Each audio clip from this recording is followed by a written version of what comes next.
Chapter 24:14. Is that so? Why don't I remember? She glanced at him. Although I don't know why you approached me, I can't tolerate people with ulterior motives by my side. If you have ulterior motives, it's best if you leave as soon as possible and stay far away from me. Otherwise, if you fall into my hands one day, I won't be merciful. Shiran sighed softly and said ambiguously, aren't you being too guarded against others? What ulterior motives could I have? Firstly, I don't seek wealth, secondly, fame, and thirdly, I don't seek power. If I really have any ulterior motives, then it would be towards you. Who asked you to be so pleasing to the eye? I heard from Lang Hua and the others that you've been living here for a long time. Since that's the case, you should know who I am and what relationship I have with the Ling residents next door. Therefore, I'll give you a piece of advice, don't have ulterior motives. I was just speaking casually. Moreover, with my strength, cultivation base, and temperament, how could I be someone who only cares about appearances? He scoffed and said, oh right, when I returned this time, I heard a piece of news. Seeing that she didn't even have the intention to ask, he couldn't help but glare. It's related to the demons. Fengjiu paused and looked at him. Demons? He lowered his voice and said with a grave expression, that's right, it's demons. I heard that demons released news that they're going to flatten the 4 great immortal sects in a few days because the demon lord, who hasn't appeared in 100 years, is coming out. Fengjiu frowned. Is the news reliable? Of course. Fengjiu pursed his lips and turned to Ling Shuang. Go. Have someone investigate what he said. Immediately report to me when you get the news. Yes, Ling Shuang responded and quickly turned to leave. Shiran pursed his lips. You don't believe me. If you don't believe me, why are you asking me? Fengjiu glanced at him and said, this matter is of great importance. Naturally, I can't just listen to your side of the story. As she spoke, she walked forward. Shiran snorted and walked beside her, occasionally saying a few words. When they arrived at the courtyard, he saw her suddenly stop and couldn't help but ask, what's wrong? Fengjiu looked at him strangely and said, I should be the one asking you what's wrong. I'm going to take a bath. Do you want to follow me? Hearing this, a trace of uneasiness flashed across Shiran's face. Under her strange gaze, he coughed lightly and looked at her with a scorching gaze, revealing a frivolous expression as he said, if you invite me, I don't mind going with. What are you doing? Before he could finish his words, he was kicked away by the other party. His body flew more than 10 meters away in an instant. Keep watch. If this person dares to break into the courtyard, cut off his penis. Fengjiu's cold voice rang out. She then turned and entered the courtyard, leaving behind 2 cultivators to guard the courtyard. The 2 cultivators guarding the courtyard looked at Shiran and slowly moved their gazes down to his crotch. They asked, do you want to try breaking in? Their expressions were somewhat expectant. Shiran's mouth twitched. After steadying himself, he flicked his robes and said, I'll wait in the front courtyard. If you want to try, go ahead. Cut off his penis. TSK, this woman doesn't have any scruples with her words. In any case, she's a woman, isn't she?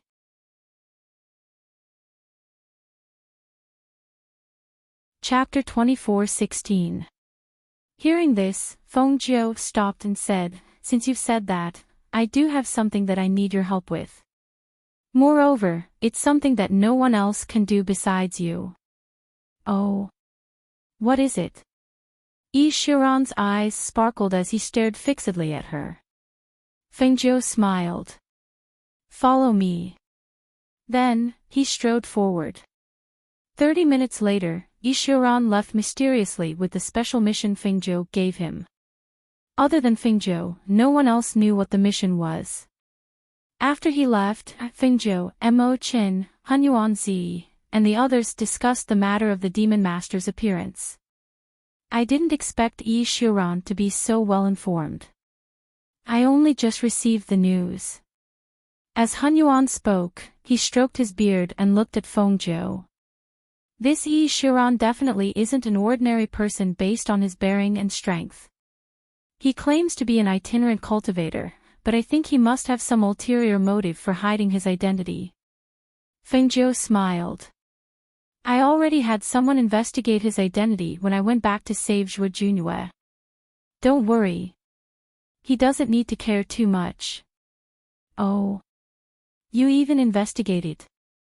I heard from Lang Hua and the others that they couldn't find any information about him. You actually know his background. How did you find out? The old man asked with interest. Fengzhou glanced at him and said with a spurious smile, I can even find out about your past affairs. Do you want to try? Hearing this, the old man smiled embarrassedly and waved his hand. Forget it. What romantic affairs do I have? Let's not talk about things that don't matter. Let's not talk about these unimportant things. Come, let's talk about this demon master. Seeing this, the surrounding people pursed their lips and smiled. It seemed that Hunyuan really did have a romantic past. Mo Qin sipped his tea. The demon master hasn't come out for more than 100 years. Now that news of him coming out has spread, all the sects and clans are nervous and worried. They're starting to take precautions.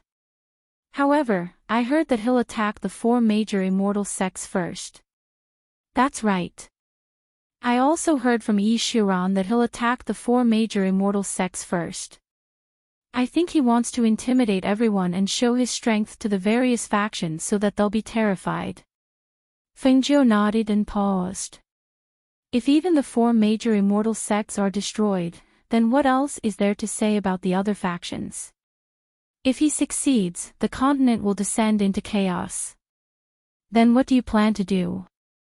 Mo Qin looked at her. I'm afraid this matter is definitely related to you. Moreover, the only person who can protect this continent and the 4 major immortal sects is you. Hunyuan Zi nodded. That's right. You're the Phoenix Star and have such strength now. You have many experts under you. If we're talking about fighting the demons, then you're the only one in the entire continent. Moreover, I received news from my sect that they're asking for your help. I reckon that the other immortal sects will come looking for you soon. Chapter 24:17. What do you mean? The 4 major immortal sects are all in different places. Before we know which immortal sect the demons plan to attack first, what's the use of being anxious? Fengzhou said, right now, other than letting the 4 major immortal sects be on their guard, we also need to send people to find out which immortal sect the demons will attack first. Hearing this, everyone fell silent.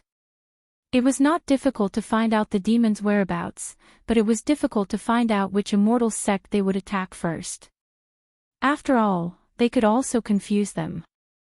The distance between each immortal sect was not close, and by the time they found out, distant water would not be able to put out a nearby fire. Do you have any ideas? Mo Qin looked at Fengzhou and asked. Fengzhou played with the teacup in front of him and said, before we know which immortal sect they will attack, I don't have any ideas.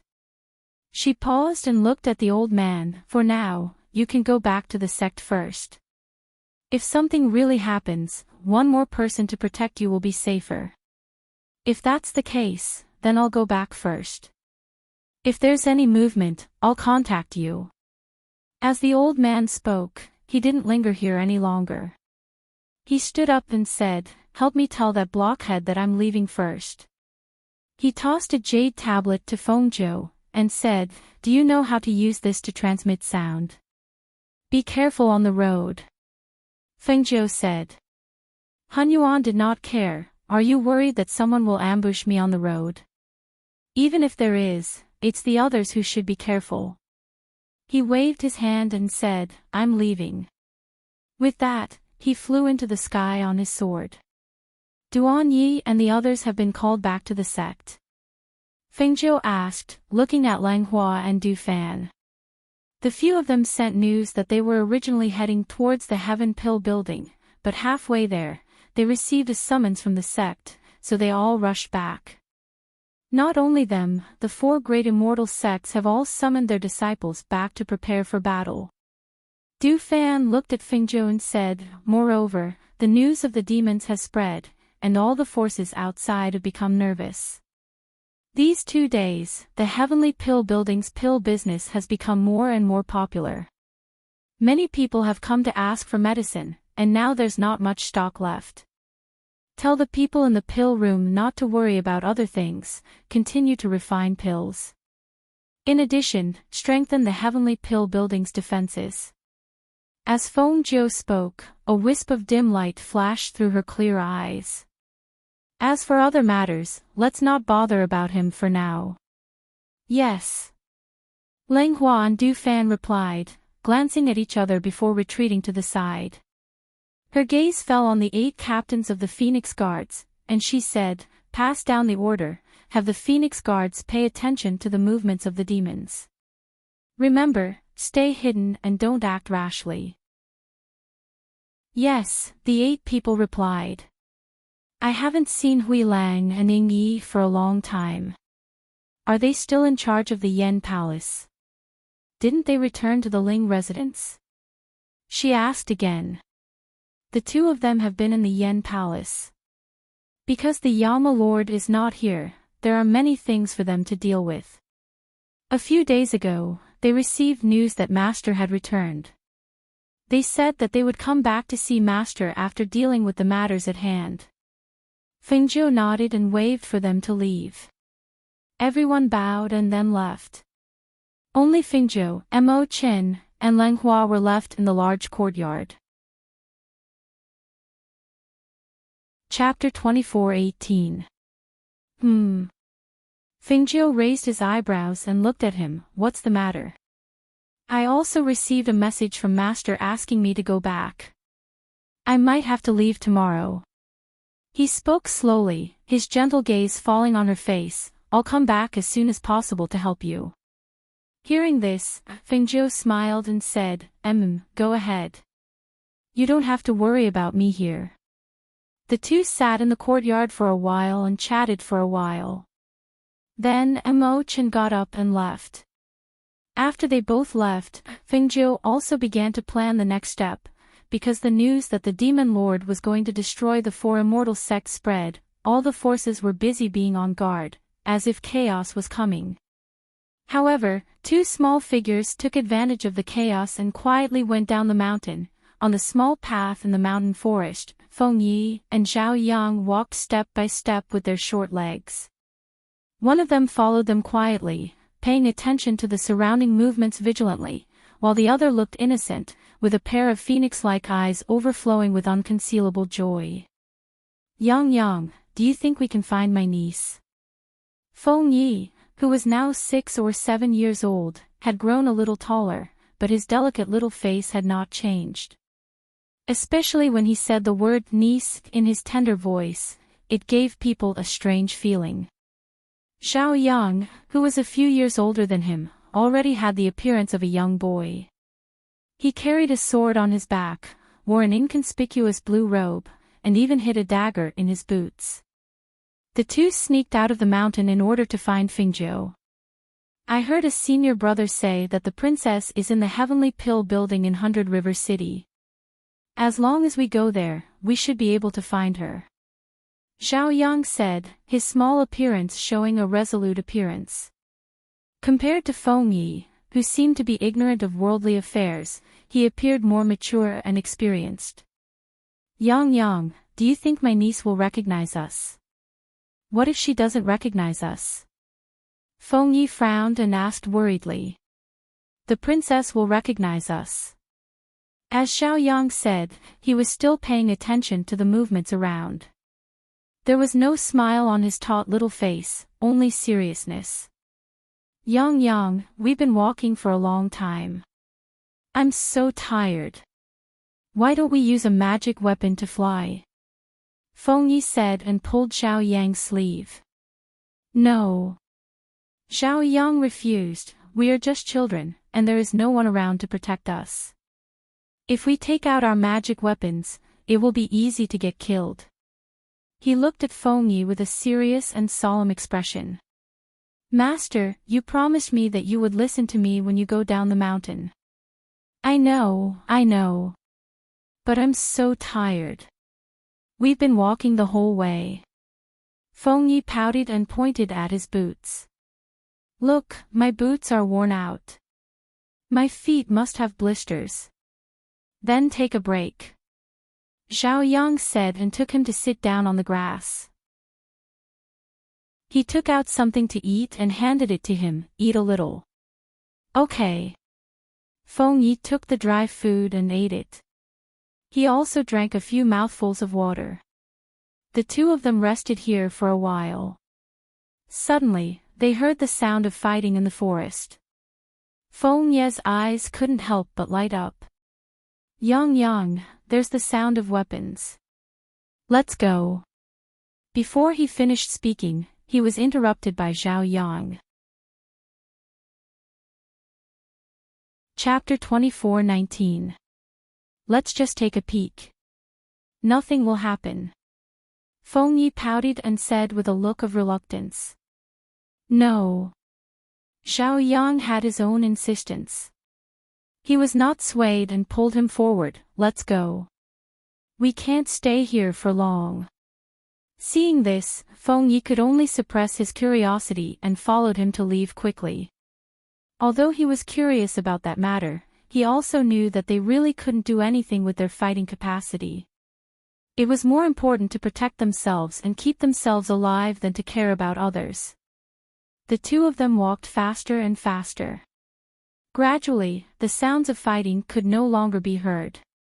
They walked along the small path and finally saw a small village before the sky turned dark. Let's go there and stay overnight. We'll leave tomorrow. When Feng Yi saw the small village, he became cheerful. We brought a small tent.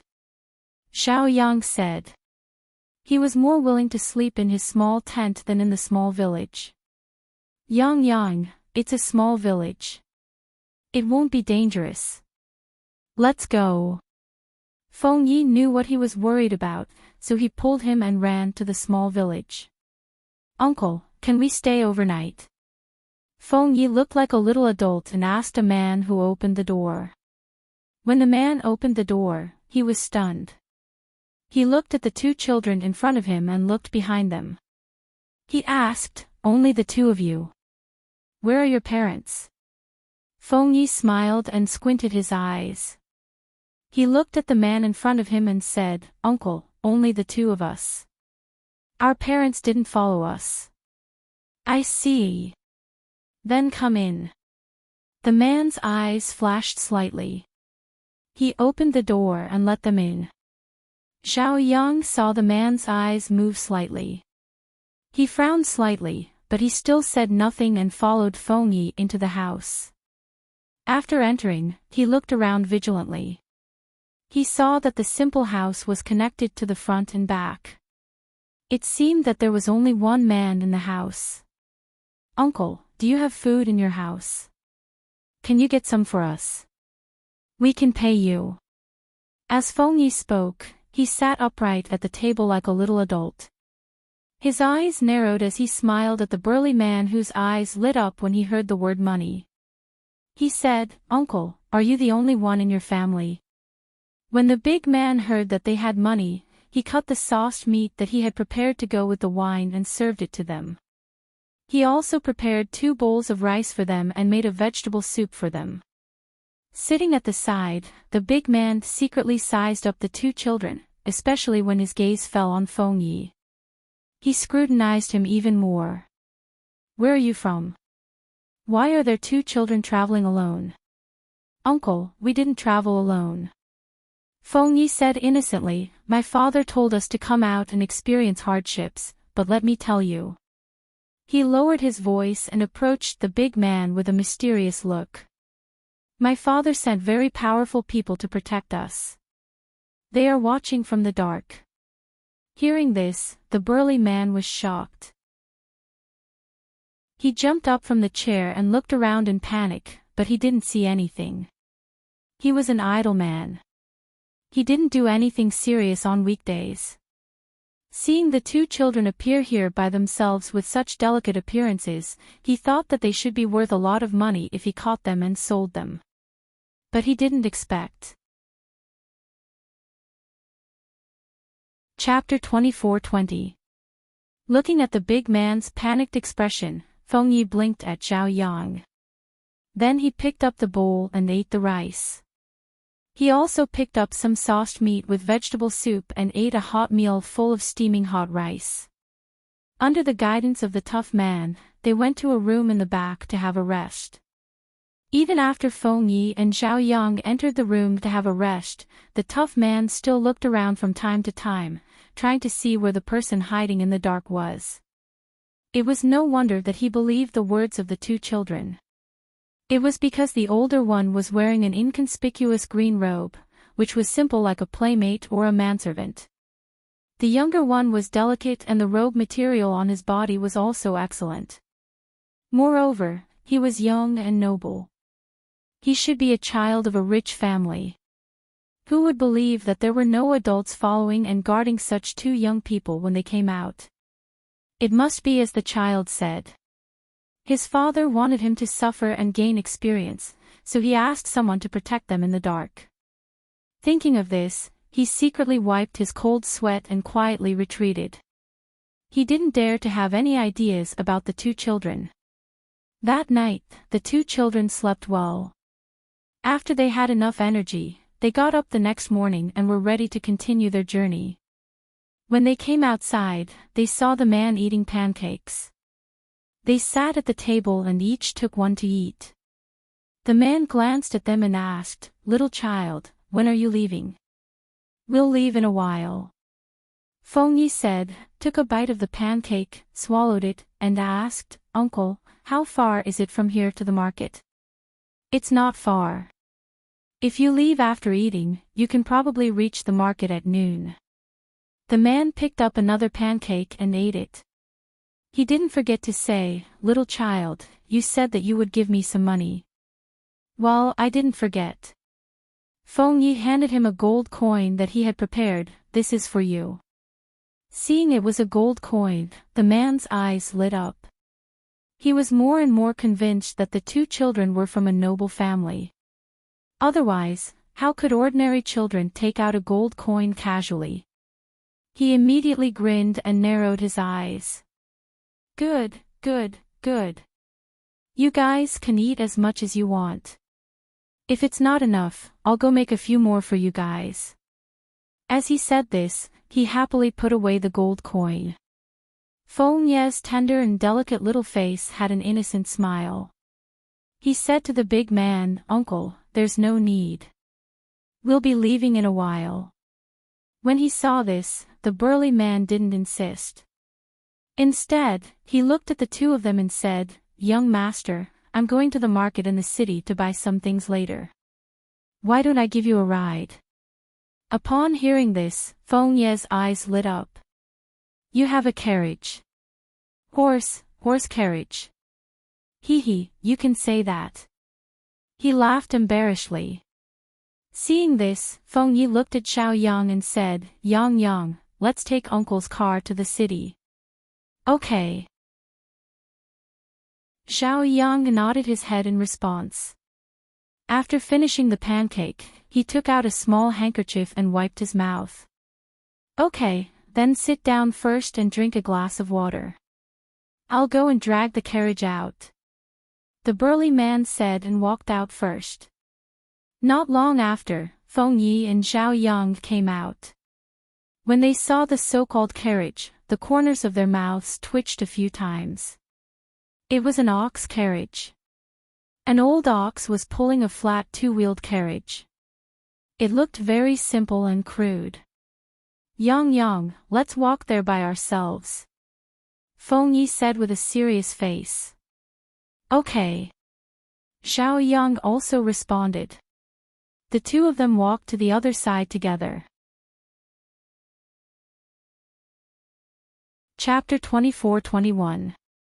However, what responded to him was the sound of Feng Yi and Xiao Yang's conversation as they walked further and further away. Along the way, the two of them competed with each other in speed. Originally, they would have arrived at noon, but the two of them took more than an hour to arrive. Looking at the city gate in front of them, Feng Yi raised his delicate little face and said, "Yang Yang, this city looks quite big. Why don't we go to the city and ask a group of mercenaries to escort us to 100 River City? This way, we won't have to worry about encountering danger on the way." Okay. As long as the decision wasn't too reckless, Xiao Yang mostly agreed with Feng Yi's ideas. Then let's go buy some dry food to eat on the way. We didn't bring much with us. Moreover, we have to buy some meat. We are still growing and must eat well. Otherwise, we won't be able to grow tall in the future. Feng Yi said excitedly and skipped forward. Xiao Yang followed behind him. The two of them walked around the city and bought some dry food and some spiced beef to put in the space. Then, they inquired about the location of the mercenary guild in the city. After circling around, the two of them arrived in front of the mercenary guild. Seeing some mercenaries there, the two of them walked forward. However, before they could enter, they were stopped. Go go go, this isn't a place for children. Go play elsewhere. A mercenary with a scar on his face shouted in a rough voice and waved his hand to chase away Feng Yi and Xiao Yang. We're not here to play, we're here to issue a mission. Feng Yi showed his signature smile and looked at the mercenary in front of him with a harmless face. Hearing this, the surrounding mercenaries laughed loudly. Oh. Two little kids are here to issue a mission. Tell us, what kind of mission do you want to issue? Don't tell me you want us to help you find your mother. Ha ha ha ha ha. Those people laughed out loud. They all thought that these two children were here to play, and no one took their words to heart. Xiao Yang's face was tense. He quietly looked at the mercenaries who were laughing at them and pursed his lips without saying anything. Feng Yi smiled and squinted his eyes, as if he didn't hear them. He said with an innocent face, "You guys aren't the people from the Mercenary Association who are issuing missions. Why should I tell you guys about the mission I want to issue?" He took Xiao Yang and walked inside. A man wanted to stop them, but he heard a young voice with a serious tone, "I want to issue a task. You have no right to stop me." Looking at the serious expression on Xiao Budian's face, the man was stunned for a moment. Just as he was about to say something, he saw that the two of them had already entered the guild. All he heard was the sound of the surrounding mercenaries laughing. "You actually let the two children say that you don't have the right to stop them. Ha ha ha, Lin Hu, you're too weak." The man named Lin Hu lightly snorted. Seeing that the two children had already entered, he didn't say anything else. Instead, he found a place to sit down, wanting to see what kind of mission the two children would give him. In the guild, an old man looked at the two children and asked again with a strange expression, "Young master, are you sure you want to do this?" "Yes, yes. Send it like this." Little Feng Yi nodded with a serious expression. Chapter 24-22. It doesn't matter. We're employers, and employers can choose their own people. He was clearly a 6 or 7-year-old child, but the words he said and the serious expression on his face made the old man slightly surprised. Indeed, they were employers, and as long as they could afford the commission, they had the right to choose their own people. Thus, the old man nodded. "All right then. Little lord, please sit for a moment. I'll post the mission." As the old man spoke, he had someone lead the two children inside to sit for a while, and then he had a man post the mission on the mission board outside. When they saw the newly posted mission, the mercenaries waiting outside all gathered around, but when they saw the description of the mission, their expressions became strange. It's really those two children. They actually said that they want to pick people? So those two children are going to Hundred Rivers City. The distance from here to Hundred Rivers City is quite far, and it hasn't been very peaceful recently. Although it's an idle job, this round trip will probably take 1 or 2 months. But the commission is quite high, and they're paying half of it now. They're quite generous. I really didn't expect such young children to be so rich. No wonder they said they needed someone to escort them. The mercenaries outside were discussing. Because the commission was indeed high, many people gathered around to say that they wanted to accept the mission. However, they were faced with a group of mercenaries standing in rows, waiting for the two little brats to choose. The old man came before Feng Yi and said with a smile, "Young master, the commission you offered is generous. Many mercenary groups are fighting to take on this mission of yours. They are already waiting outside. Go take a look and see which group has caught your eye." "Okay." Feng Yi responded crisply, his little face full of smiles, but he imitated others by putting his hands behind his back and walking with his two short legs, causing the old man to chuckle. When the mercenary groups outside saw the child come out, they all pulled themselves together and puffed out their chests, showing their awe-inspiring side. Feng Yi walked past those people. Sometimes he would frown, sometimes he would shake his head, and sometimes he would mutter softly. In the end, he walked around in a circle, but there was not a single group that caught his eye. The old man found it strange and asked, "Little lord, what do you think?" "None of them are good enough. I don't like it." As Feng Yi spoke, his childish voice was neither loud nor soft, but it was clearly heard by everyone, causing the faces of all the mercenaries to darken. The old man was stunned for a moment before he asked with a smile, "They are all first-rank mercenary teams. They were all selected according to your rules. Their fighting strength is the best among all the mercenaries."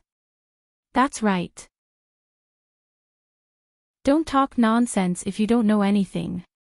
A mercenary snorted, expressing his dissatisfaction. Feng Jiu blinked innocently. "I didn't say that you guys are weak.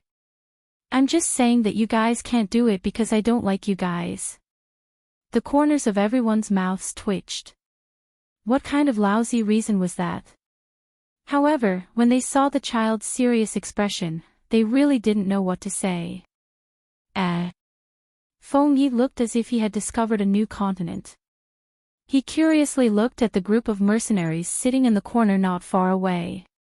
He walked over with his short legs and stared at them. He tilted his head and asked, "You guys didn't accept the mission?" Chapter 24-23. The man looked at Feng Yi and said in a hoarse voice, "We are only second-class mercenaries, not first-class mercenaries. We can't accept your mission. It doesn't matter, I find you pleasing to the eye." Little Feng Yi said with a smile. As soon as he said this, the surroundings went silent. Even the mercenaries who were waiting for him to pick stared at him and secretly cursed, "Is there something wrong with this kid's eyes? He actually said that he found a person with half his face disfigured was pleasing to the eye." The mercenaries who were seated were stunned for a moment. It took them a while to react to what the child in front of them was saying. They all looked at their leader at the same time. Seeing this, the man stood up and said, "Since you don't mind that we are second-class mercenaries, then we, the Thunderfire mercenary team, are willing to accept your mission." As he said this, his voice paused and he said to Feng Yi, "I am the captain of the Thunderfire mercenary team, Su Yan. My team has 12 brothers and they are all at the Golden Core stage. Only I am a nascent soul stage cultivator." Hearing this, Feng Yi nodded, "Okay, it's you guys. Come with me. Let's go through the procedures." He said to Su Yan and entered the guild with him. The guild's old man shook his head and smiled. He helped them with the procedures and watched as Feng Yi gave half of the commission to the Thunderfire mercenary team. Little Lord, how should I address you? Su Yan looked at Feng Yi and asked. My surname is Xiao. Feng Yi said crisply. Because he knew that the surname Feng was an extremely rare surname, if he said it out loud, it might cause trouble, so he said Yang Yang's surname. So it's Little Lord Xiao. He nodded and said, Little Lord Xiao can go to the inn and wait for us. We will go to the inn to find you after we deal with the matter. Okay. Feng Yi nodded in response. He wasn't worried that they would take the money and run away. On this day, Feng Yi and Zhao Yang rested in the inn. In the afternoon and evening, the Thunderfire mercenary team also came according to the order.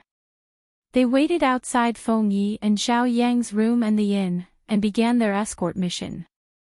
The next morning, after eating, the group left the city gate. However, when they were outside the city gate, Feng Yi stopped in his tracks. Captain Su, since you've cultivated to this level, you must have a flying magic tool. Wouldn't it be faster to carry the two of us?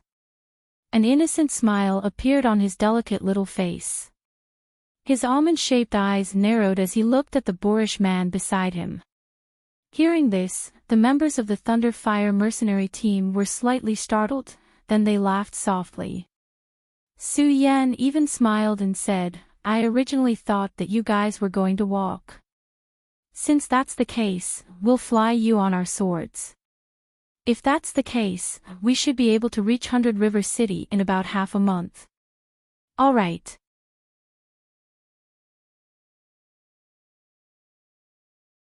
Chapter 24-24. He plucked wild fruits to satisfy his hunger. After climbing over a mountain and seeing a stream, he took off his clothes, took a bath, and changed his clothes. He felt much more comfortable. I wonder where this place is. I haven't returned for so long. How anxious must they be? He muttered, then sighed. It's been so long.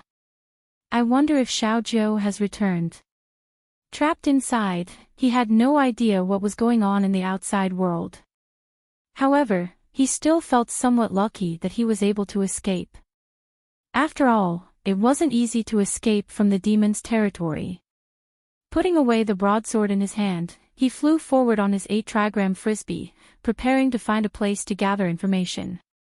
Several days later, Yixiran carried the item Fengzhou gave him and personally delivered it to a person called Renxiang. After much difficulty, he found Renxiang's courtyard according to Fengzhou's instructions. He knocked on the door, and an old man opened it. Young master, who are you looking for? I'm looking for Renxiang, Yixiran said. As Yixiran spoke, he saw that the old man was sizing him up and on guard, so he said, Fengzhou told me to come. Is he here? I have something to give him. The old man bowed. I've been rude. Young master, please enter. The old man welcomed Yixiran inside and invited him to sit in the front hall before inviting Renxiang in. Renxiang was surprised to hear the news. He brought the twins to the front hall and smiled when he saw the person in the hall. I'm Renxiang. How should I address your excellency? Yixiran, he said, sizing up Renxiang. I heard the ghost physician has something for your excellency to give to me. Renxiang asked with a smile, calmly letting him size him up. And, it's here. He took out a letter from his space. Fengzhou said this is a very important secret and told me to give it to you. A man standing next to Renxiang took it and handed it to him before standing to the side. Seeing that it was a sealed letter, Renxiang said to Yixiran, please sit for a moment. As he spoke, he got up and walked to the back. After opening the watermark, he saw that there was a letter inside. He was slightly surprised and read it first. When he read the contents of the letter, his expression changed slightly and he could not help but reveal an inexplicable smile. Not long after, he returned to the front hall and asked, "Did the ghost doctor say anything to you when young Master Yi came?" Yi Xiaoran glanced at him and said, "She instructed you to do what she asked you to do well. Just follow the letter and don't make any mistakes." Hearing this, Ren Xiang nodded and said with a smile, "This is the inner part of the letter, the outer part is for me, and the inner part is for you, young Master Yi." As he spoke, Ren Xiang passed the letter to Yi Tianyun, "Young Master Yi, please take a look." "For me?" Yi Xiaoran was taken aback. "She even sent me a letter. Why didn't she tell me?"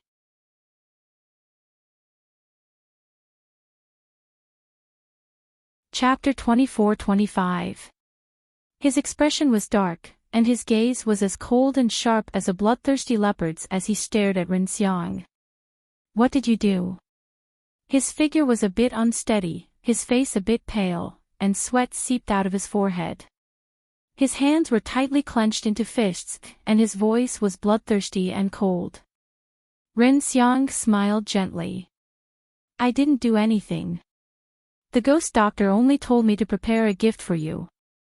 Yi Xiaoran's expression shifted, and he pursed his thin lips as if thinking of something. "She knows my identity." A black shadow flashed before his eyes. He didn't even have time to hear Ren Xiang's words before his vision darkened, and he fell unconscious. "Master, everything is ready." One of the twins came to Ren Xiang's side and said. Ren Xiang stepped forward, took out a pill, and stuffed it into Yi Xiaoran's mouth. "Men, take him to the Cool Breeze gang." Two black-clothed cultivators appeared and took the unconscious Yi Xiaoran away. "Master, who is this person? Why did the ghost doctor send him here?" one of the twins asked. Ren Xiang smiled.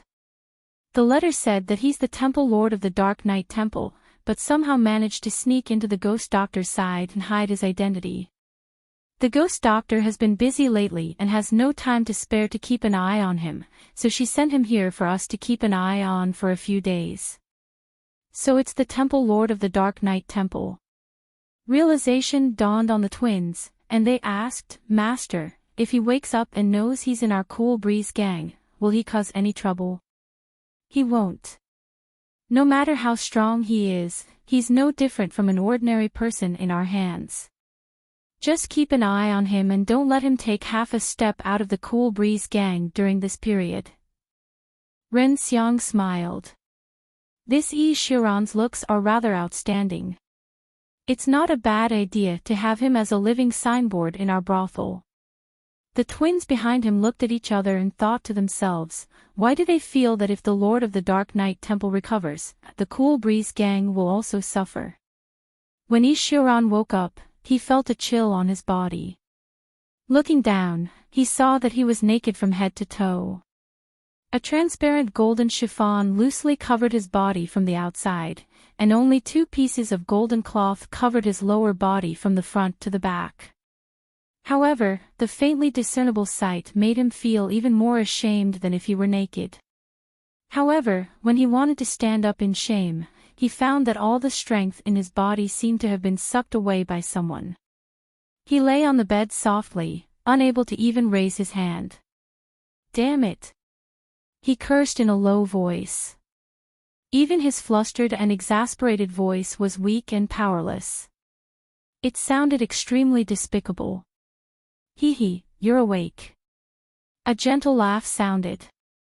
Only then did Yi Xiaoran notice that a man called Ren Xiang was sitting at a table blocked by a screen.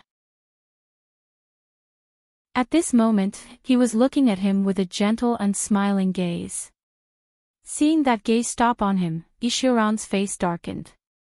"You're courting death." Who was he? When had he ever been humiliated like this? He had never imagined that he would be stripped naked and put on such indecent clothes. Chapter 24-26. Young Master Yi, I'm only following orders. Even if you're angry, you shouldn't be angry at me. He smiled warmly and sat elegantly at the table, sipping tea. He didn't think there was anything wrong with pushing Fingzhou out so easily. Hearing this, Yi Xiaoran's eyes flashed, and the anger in his chest strangely dissipated. Since he couldn't move, he lay down and looked at Ren Xiang, asking, "Did that woman Fingzhou tell you to do this? Is this the present she was talking about?" "That's right," Ren Xiang replied with a smile. Yi Xiaoran's expression darkened. It was unknown what he was thinking. After a long while, he asked again, "So she knows my identity? That's why she set me up like this?" The ghost doctor knows young Master Yi's identity as the temple master of the Dark Night Temple. Yi Xiaoran snorted at Ren Xiang's words. "You sure answer all my questions." Ren Xiang chuckled. "Of course. There's no need to hide this from young Master Yi. Are you one of her subordinates?" "How come I didn't know she had a subordinate like you?" he asked, staring at Ren Xiang. Most of the people who followed Fingzhou were Du Fan, Leng Hua, and people from the Heavenly Pill Dispensary. Where did this person come from? You can say yes, but you can also say no. Ren Xiang smiled gently, took a sip of tea, and said, "My master is the king of hell, and also the ghost doctor's fiancé. So speaking of which, the ghost doctor can be considered half my master." Yi Xiaoran's eyes flashed, and a name came out of his mouth. "Your master is Xianyuan Mo's." "That's right." Ren Xiang smiled and picked up the teacup to drink. Unlike Grey Wolf and Ning Yi, he seldom stayed by his master's side. Especially after his master went overseas, he rarely moved around. He only left occasionally to deal with some matters. Most of his time was spent in the Cool Breeze gang. "What are you trying to do by making me look like this?" He looked at his appearance and his face darkened again. "Young Master Yi, you might not know what kind of place my Cool Breeze brothel is." Ren Xiang smiled, stood up, and slowly walked toward him. Yi Xiaoran had a bad premonition when he heard that and saw his current attire. As expected, before he could ask, he saw the other person walk in front of him and speak with a chuckle. "Actually, my Cool Breeze brothel is a brothel." Yi's words, Yi Xiaoran. His mouth twitching, he gritted his teeth and said, "Yis, you've made me look neither human nor ghost, so that I can be a brothel's brothel boy." "No, young Master Yi, you worry too much. With young Master Yi's status, how can you be an escort? Just a living Yi." He chuckled and said, "Actually, people who offended the ghost doctor have been sent here before, just like young Master Yi. However, they did not have young Master Yi's looks." Yi Xiaoran felt a fire ignite in his chest when a man commented on his looks, but there was nothing he could do. Seeing that he couldn't break out of this predicament, he could only take a deep breath and suppress the anger in his heart. He asked, "You plan to put me out like this?"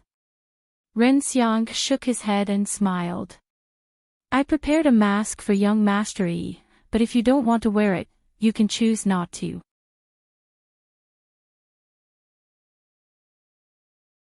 Chapter 24-27. At this time, Fingzhou had already thrown Yi Xiaoran to the back of her mind. These few days, she had been waiting for news while dealing with the matters at hand. What surprised her was that she actually found out that her brother had escaped from the demons, but his whereabouts were unknown. However, no matter what, this news was already good news to her. At least, he didn't fall into the hands of the demons, so she naturally didn't have to worry about his safety. "Master." A figure quietly appeared in the pavilion of the Heavenly Pill building. It was Tsang Qing. "You're here. How is it?" Fingzhou, who was sitting at the table dealing with matters, raised her eyes to look at him and asked. "According to the news, the demons will first use the Nebula Immortal sect to test their blade. Now, the demons' army has split into several groups and is heading towards the Nebula Immortal sect, preparing to attack from the front and back and destroy it." Hearing this, Fingzhou was slightly surprised. it's actually the Nebula Immortal sect. Among the 4 major immortal sects, the one closest to the demons was not the Nebula Immortal sect. Therefore, she originally didn't expect that the Demon Lord would choose the Nebula Immortal sect to attack first.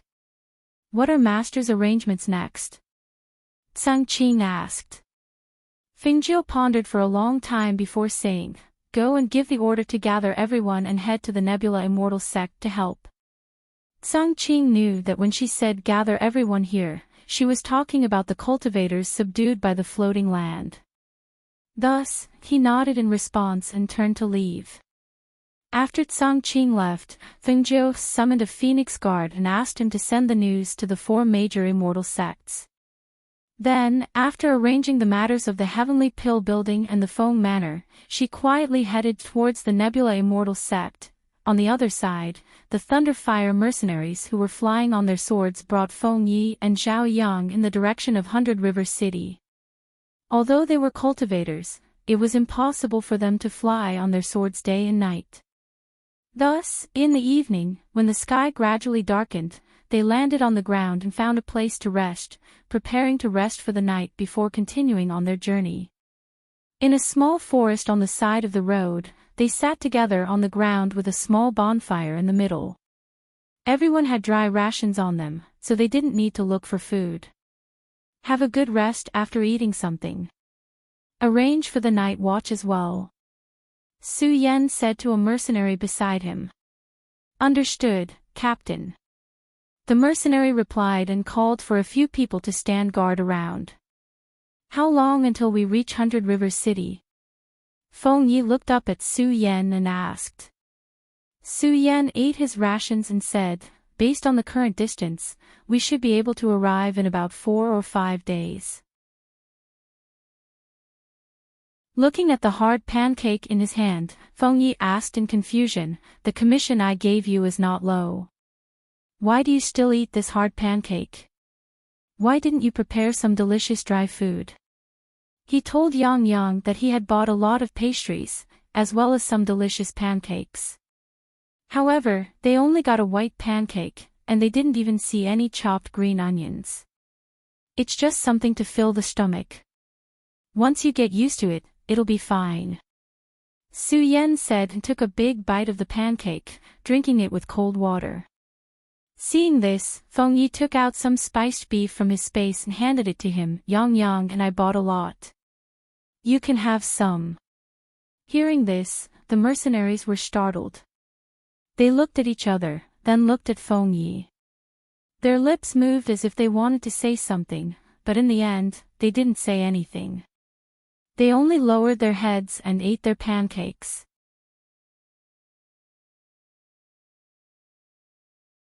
Chapter 24-28. You'll only have the strength to protect us when you're full. If you only eat that flatbread, you won't have the strength to fight. As Feng Yi spoke, he stuffed the soy sauce meat into his hand. Seeing this, Su Yan took a deep look at the child beside him. He paused for a moment before saying, "Thank you." As he spoke, he gave the soy sauce meat wrapped in oil paper to everyone to eat. After Feng Yi ate, he leaned against Zhao Yang and fell asleep by the fire. Not long after, he fell into a deep sleep. Compared to Feng Yi's relaxed state, Zhao Yang sat cross-legged with his back ramrod straight and his eyes closed to rest. Looking at the 2 children, the mercenaries' eyes were filled with curiosity. Along the way, the 2 children had surprised them. The younger one was innocent and naive, while the older one had always been like a guard. Even with them guarding, he had always stayed by his little master's side without slacking in the slightest. What kind of family could train such a young and responsible guard? They were truly curious. The night passed peacefully until morning. After resting, everyone continued their journey on their swords. However, when they passed by a mountain, they were forced to stop by a group of rogue cultivators. Hand over all your money. The rogue cultivators sternly shouted and gloomily stared at the Thunderfire mercenaries. Su Yan blocked the 2 children behind him and had his team members protect them. He walked forward and said, "We're just passing by. There's no need to make things difficult for your excellency." "Ha ha ha ha ha. We're making things difficult for you, so what? If you know what's good for you, hand over all your valuables. Otherwise, I'll make you leave behind your lives." The rogue cultivator in the lead laughed loudly and clamored because he had more people than them. Seeing this, Su Yan made a hand gesture behind his back. In the next moment, he took the lead and rushed forward. The pressure of a nascent soul cultivator carried a fierce aura. His blade was like a fierce tiger pouncing on its prey. A cold glint was reflected by the rising sun. A sharp scream rang out, and a stream of blood splashed out, splattering all over the ground. The sudden attack caused the rogue cultivators to panic, especially when they saw that the other party had killed one of their rogue cultivators in a single move, causing them to panic even more. The rogue cultivator in the lead shouted, "Don't panic. Kill them and take their belongings. Charge with me." With a shout, more than 20 rogue cultivators rushed forward. Each of them held a sharp knife in their hands. Killing intent burst out from their bodies and filled the air. "Protect the two children." With Su Yan's order, 4 mercenaries guarded Feng Yi and Zhao Yang closely, protecting them in the middle of the 4 people, not letting those rogue cultivators hurt them at all. In the past, when they were out on missions, some employers did not treat them as human beings and ordered them around. When they encountered danger, they would push them forward, completely disregarding their lives. However, although these 2 children were young, they were pure and kind. Even if they did not take their commission, they would still protect their safety. Not to mention, the 2 of them had paid so much commission to them. Therefore, even if they were to lose their lives, they would do their best to protect them. Feng Yi blinked his eyes as he looked at the flashes of swords and sabers around him. He looked at the whistling sword chi around him, but there was no fear in his eyes. There was only a calmness that was different from that of an ordinary child.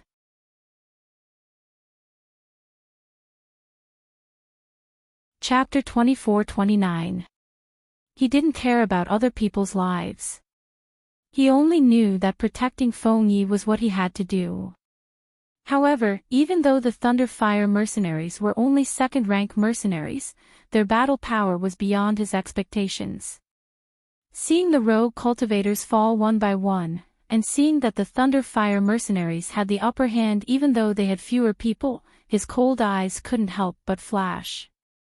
It seemed that the mercenaries that the little master had picked had the battle power of a first-rank mercenary. Facing these people, there shouldn't be any big problems. As expected, as time passed, the number of rogue cultivators decreased, and because of this, they became more and more flustered. In the end, the rogue cultivator in the lead ran away while cursing, "Damn it. 10 people against 20 of us, and they still have the upper hand. I don't want to fight anymore. Hurry up and retreat." Under the rogue cultivator's order to retreat, the remaining 10 or so rogue cultivators quickly retreated, not daring to stay. The Thunder Fire mercenaries were also well trained. Seeing them retreat, they didn't chase after them. Instead, they quickly regrouped and counted the number of people who were injured. "Captain, we don't have any deaths, but there are 8 people injured. One of them is seriously injured," a mercenary reported. "Clean up the battlefield and move to another place," Su Yan said in a deep voice. He let the mercenaries split up a small team to clean up the battlefield and take away all the valuables from the rogue cultivators. Then, he quickly brought them to a safe place before letting them stop and bandage their wounds. "Your battle power is very strong," Feng Yi sat at the side and said as he watched them bandage their wounds. Hearing this, the mercenaries chuckled, "You can see that we are very strong." "I can see that. But why are you only second-rank mercenaries?" Feng Yi nodded and said.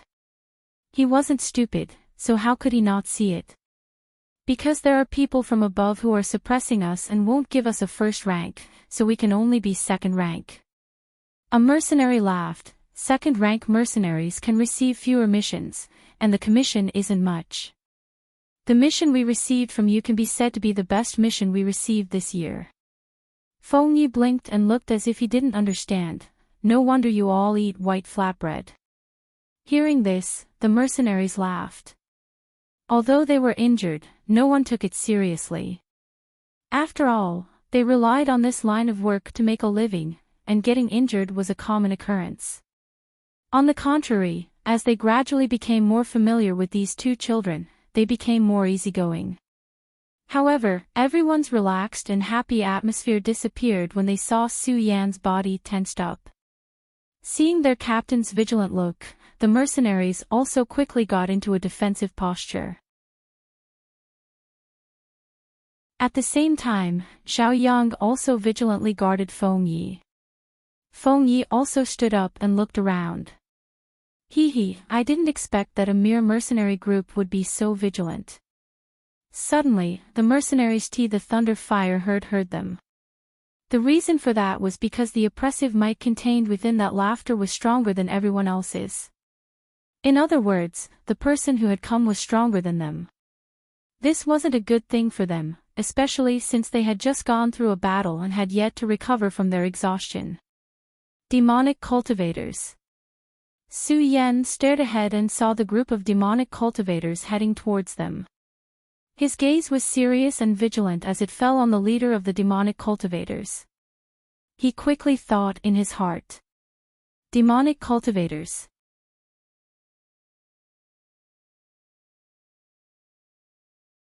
Chapter 24:30. It was a group of 20 to 30 people. They were all dressed in black and had swords hanging from their waists. They emitted a cold and bloodthirsty aura as they stared at them with cold expressions. The weakest among them was at the peak of the Golden Core realm, not to mention the Devil Cultivator in the lead. The aura of the person in the lead was extremely powerful. Just by standing there, he made them feel an unprecedented threat. It seemed that they had really encountered trouble this time. These devil cultivators were much stronger than the rogue cultivators from before.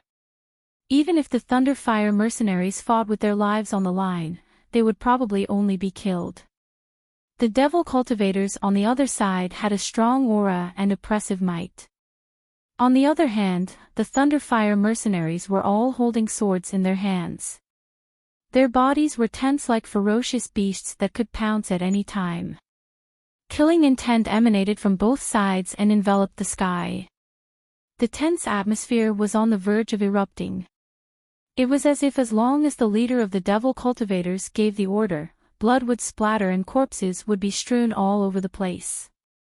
However, amidst this tense and oppressive atmosphere, a young and innocent voice suddenly rang out, causing everyone to be stunned. What's a devil cultivator? Feng Yi blinked his pure and clear eyes as he looked curiously at Su Yan and then at the devil cultivator in the lead. It was as if he didn't see everyone nervously pursing their lips and frowning because of his words.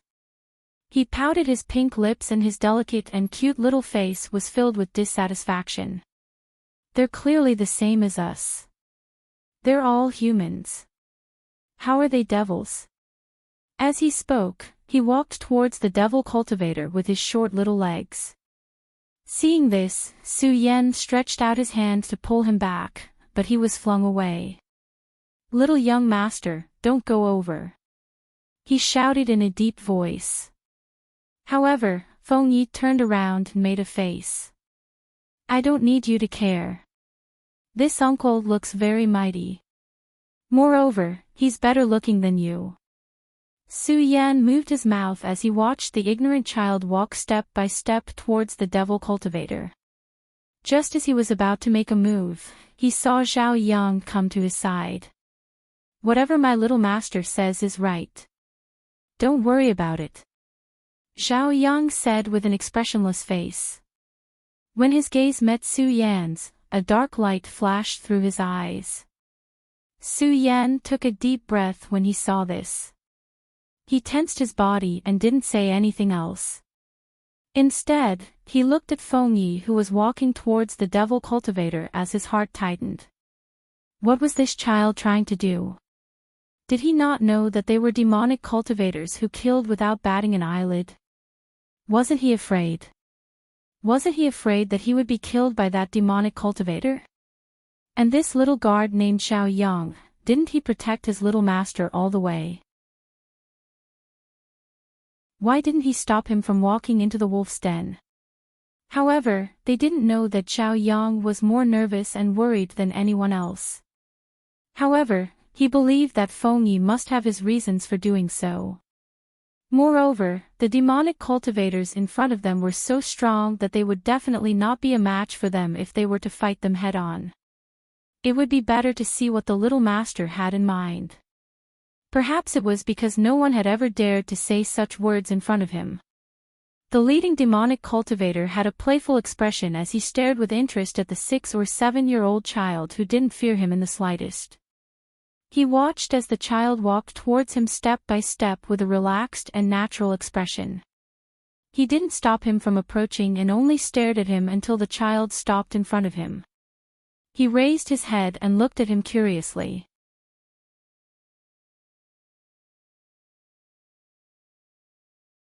Chapter 24:31.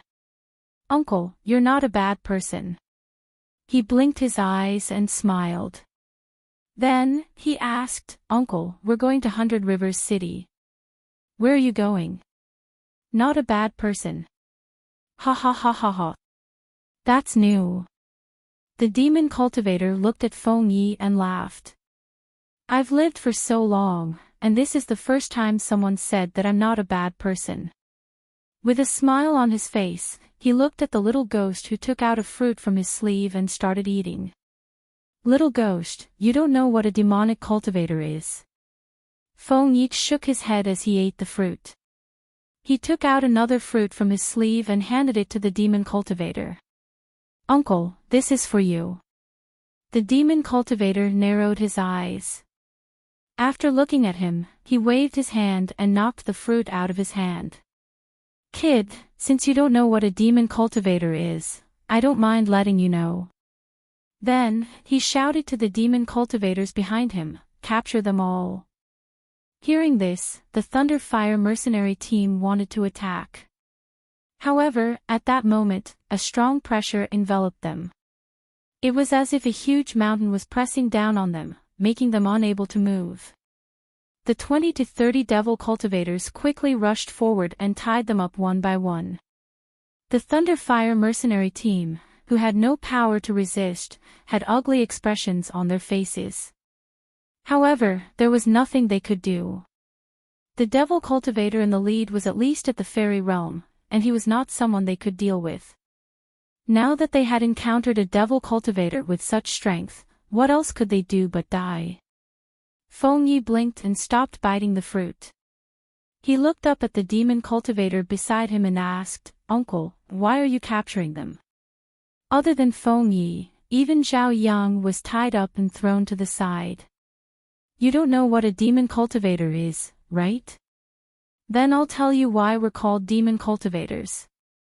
His voice was cold and bloodthirsty, and there was a strange expression on his face. Start a fire. Put them on the fire and roast them.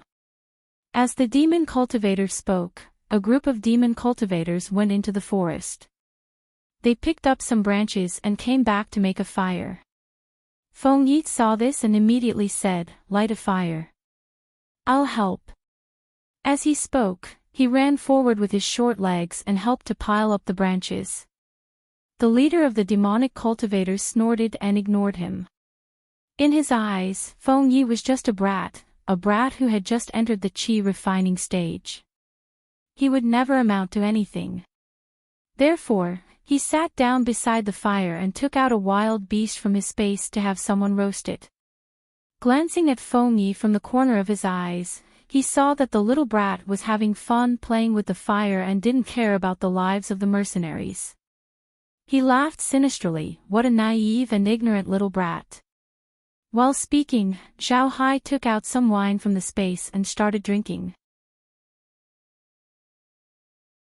He glanced at the mercenaries and saw them looking at him with ugly expressions, but none of them called out. Zhao Hai couldn't help but ponder, what's wrong? Were they not afraid?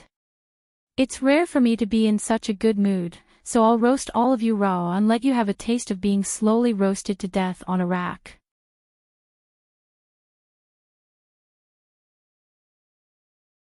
Chapter 24:32.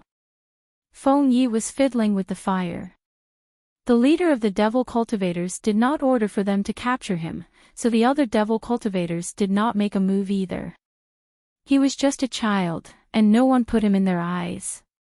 Feng Yi sat by the fire, stirring the flames with a poker in his hand. As he stirred, the fire became more and more intense. However, they were roasting the game at this time, so they did not put people on the fire to roast. You guys wait first. When this game is cooked, it will be your turn. A devil cultivator said sinisterly as he stabbed the roasting game on the fire with a knife. Blood flowed into the fire, making a hissing sound. The mercenaries who were tied up and piled together suddenly had a change in expression, because they felt a pair of small hands quietly moving among them. As time passed, the game was quickly cooked, and the rich fragrance of meat filled the air. Feng Yi could not help but swallow his saliva as he watched anxiously. Uncle, I want to eat meat too. Feng Yi came to the side of the leader of the devil cultivators. Seeing him eating meat and drinking wine, he could not help but ask, Uncle, what does the wine taste like? You want to drink? The devil cultivator glanced at him with a smile that was not a smile. Little brat, you want to drink too? Daddy didn't let me drink at home, so I don't even know what wine tastes like. With a face full of greed, he pulled on the devil cultivator's sleeve and shook it, like a child acting coquettishly to a relative. Uncle, just let me have a sip. I'll just take a small sip. Perhaps it was because no one had ever dared to get close to him like this. Looking at this little brat's exquisite and cute appearance, and then hearing his tender and soft words, the devil cultivator handed over the wine bag containing the wine. Feng Yi's eyes lit up, and he happily hugged the wine bag and drank a few mouthfuls, but just a few mouthfuls caused his face to turn red, and he kept coughing, cough cough cough, so spicy, so spicy. He opened his mouth and stuck out his tongue, one hand fanning his mouth. That appearance made the surrounding devil cultivators laugh. Ha ha ha ha ha. Just look at him. The devil cultivator in the lead also laughed a few times before continuing to drink his wine. After the time it took for an incense stick to burn, a bloodthirsty aura flashed across his eyes as he ordered loudly, Men. Roast them one by one. Yes. The devil cultivators responded excitedly. Just as they were about to step forward, they saw the little ghost who had drunk a few mouthfuls of wine suddenly stand up shakily and start mumbling nonsense. 2 heads. Uncle. Why do you have another head? Uncle, you. As Feng Yi spoke, his body swayed, and his entire body fell into the devil cultivator's embrace. The demonic cultivator's gaze deepened. Just as he was about to push her away, a cold light shot out and pierced towards his chest. Yes. Because he was caught off guard, even when he saw the cold light refract, he was unable to dodge in time and was stabbed. When he waved his hand to strangle the little ghost to death, he saw that the little ghost had already retreated several meters away. Even he couldn't help but be taken aback by that speed. Kill them. The devil cultivator in the lead ordered. He wanted to kill the mercenaries and the 2 little ghosts together, but who knew that at this moment, when he shouted with a voice that contained spiritual aura, he realized that something was wrong. You drugged them.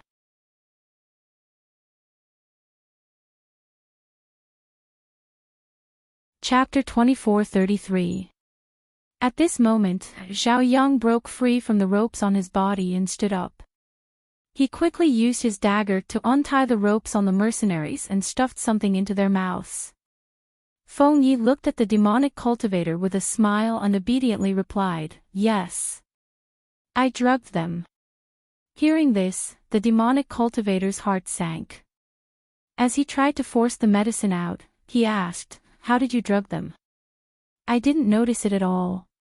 When he tried to force the medicine out, he realized that the spiritual energy in his body had disappeared as he circulated his energy. He felt his muscles and bones ache, and he didn't even have the strength to raise his hand. "Of course I can't let you know that I drugged them. Otherwise, how can it be called drugging?" Feng Yi looked at him as if he was looking at an idiot. His tone was so matter-of-fact that the demonic cultivator almost spat out a mouthful of blood. Yang, I'll leave the rest to you." Feng Yi looked at the demonic cultivators with a smile and said to Zhao Yang behind him. "Okay." Zhao Yang replied. As soon as he finished speaking, a small figure quickly swept out. When the cold light was reflected, the corpses fell one by one. Those devil cultivators with strength above the gold core stage were actually killed so easily, and they didn't even have the chance to resist. This scene couldn't help but shock the people of the Thunderfire mercenary group. They only felt that it was inconceivable. What kind of medicine could make these people with such strength unable to resist and be slaughtered? These two children's performance along the way was no different from ordinary children. However, at this moment, they were shocked to know that these two people were actually so secretive. The ropes that the demonic cultivators were tied with knots that even they couldn't untie, but Zhao Yang easily untied them. Moreover, these two children were actually able to make these 20 to 30 demonic cultivators suffer a great loss. If they hadn't seen it with their own eyes, they wouldn't have believed that this scene had happened. Especially when they saw Zhao Yang reaping the lives of those evil cultivators with a sharp blade in his hand. His cold expression and calm gaze made these mercenaries who were used to killing people on the tip of the knife and the waves couldn't help but shudder. The other demonic cultivators were not as powerful as the leader of the demonic cultivators. Hence, they were easily killed by Zhao Yang after they had been drugged. It was only when the leader of the demonic cultivators was left sitting by the fire that Feng Yi and Zhao Yang's expressions showed a hint of caution. This was because they knew that even if he was drugged, with this person's strength, he would still be able to fight. Yang, let's work together." As Feng Yi spoke, his small figure rushed out like lightning. As soon as Feng Yi spoke, Zhao Yang released his aura. When his gold core stage cultivation pressure was released, the Thunderfire mercenary squad couldn't help but suck in a breath of cold air. Heavens! He's actually at the gold core realm. He was still a child who was only about 10 years old. How could he already possess the strength of a golden core? How was this possible? However, they didn't know that when Zhao Yang was brought back by Fingzhou, it was discovered that his physique was special. In terms of cultivation, he improved far faster than ordinary people. In addition, he had the pills that Fingzhou gave him in his space.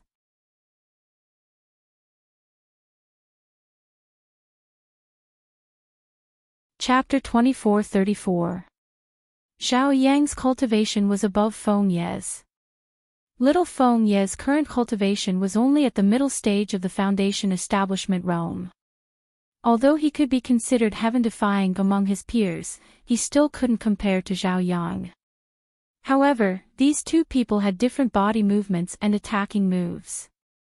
Most of Feng Ye's moves were taught by his master later, while Zhao Yang's attacks were more fierce and deadly, aiming at the opponent's Achilles heel as soon as he made a move. The two people's attacks shocked everyone. Even the devil cultivator who was the leader was shocked. He knew that he had made the biggest and stupidest mistake, which was to be too arrogant and look down on others. If he didn't think that his cultivation was invincible among these people, and if he didn't look down on the little demon, how could he have fallen for the little demon's trick? Now, when he saw the two little ghosts attacking him together with killing intent, he immediately snorted, "Humph." Even if I'm drugged, you two little demons can't kill me. As soon as his gloomy voice fell, he slapped the ground with both hands and flew up. He raised his hand and a fierce sword chi attacked the two people at an extremely fast speed. The two people somersaulted in the air and dodged the attack. At the same time, they pounced forward again. The two small figures tangled with the Devil Cultivator, and the fight was very intense. The Devil Cultivator had lost all of his spiritual power, and his whole body was sore and weak. He was only able to fight with the two now because he had used up the last of his strength. He thought that he could easily kill the two people, but who knew that the two little demons were like two slippery loaches that kept slipping around him. He couldn't catch them even if he wanted to. Just as he was dodging Zhao Yang's attack, a small fist suddenly struck him from behind again. This time, it was aimed at the stab wound on his back. The child's fist didn't have much strength, but the fist of a middle-stage Foundation establishment cultivator was different. When the fist came down, he spat out a mouthful of blood. At this moment, the last bit of strength in his body seemed to have been exhausted, and his speed slowed down. He tried to block the sword chi coming at him, but when he tried to block it, he found that the sword in his hand had already been knocked away. Swish! Only to see the sword ruthlessly chopping down, directly cutting through his face, causing him to angrily and unwillingly widen his eyes. His body instantly stiffened, as if time had stopped at that moment. He couldn't even hear the surrounding sounds, only feeling the blood splattering on his face. Bang! Seeing the demonic cultivator fall, Feng Yi gasped for breath. Just as he was about to walk forward to take a look, Zhao Yang pulled him back. I'll go. Zhao Yang protected him behind his back and stepped forward to kick him. After repeatedly confirming that he was dead, he turned back to Feng Yi and said, "He's dead." Yang, your swordsmanship has become even more powerful, Feng Yi praised with a smile. If you study hard, you can be like me in the future. Zhao Yang's small face was still tense. He took all the valuable things from the Devil Cultivator's body and handed them to Feng Yi. Seeing so many things, Feng Yi's eyes couldn't help but light up, and he put away all the things with a smile. After hearing no other sound for a long time, the two of them looked at the people of the Thunder Fire mercenary team who were still sitting on the ground and asked, "How are you? Have you recovered?" The people of the Thunder Fire mercenary team opened their mouths. After stabilizing their minds, they said, "We still have some strength."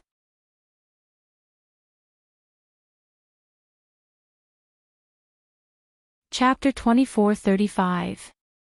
It'll be fine in a while, Feng Yi said as he walked towards them with his short legs. Although I let you take the antidote, you won't be able to recover in a short time. Anyway, they're all dead, so you can rest for a while. Hearing this, the mercenaries felt strange. The previous scene gave them a feeling that these two children didn't need their protection at all. With their skills and wit, they could protect themselves. Yang, are you hurt? Feng Yi looked at Zhao Yang and asked, looking him up and down.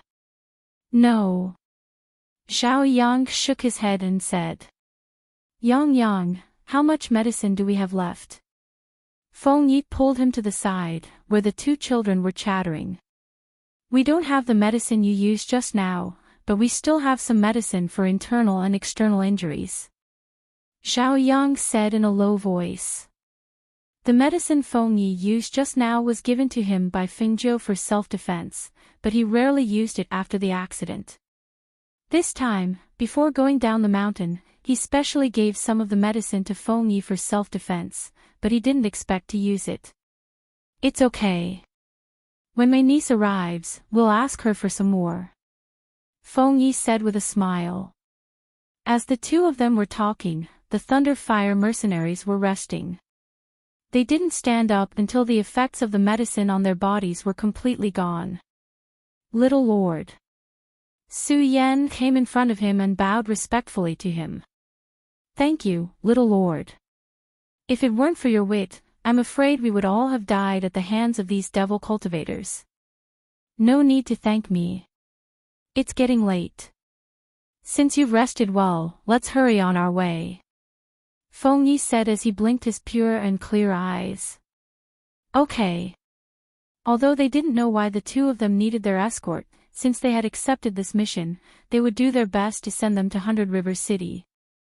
Although they were curious about what medicine the two of them used, they were still able to defeat an immortal fairy. Even a fairy realm powerhouse would be drugged. However, the two of them didn't say anything about it, and they didn't dare to ask about it, so it was as if this matter had passed. However, after this incident, the crowd no longer treated the two of them as ordinary children. How could ordinary children reach the early stage of the Gold Core stage and the middle stage of the Foundation Establishment stage at their age? The group continued on their way.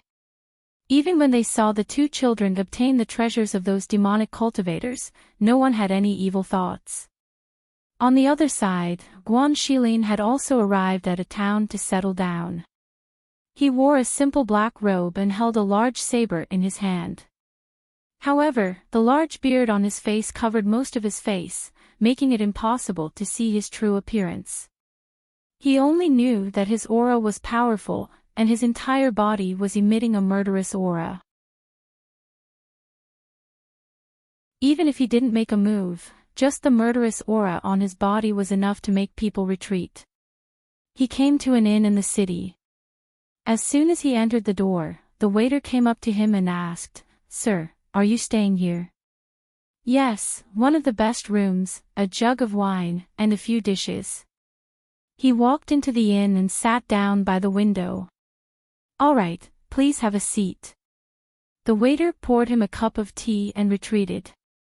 Not long after, the wine and dishes were served.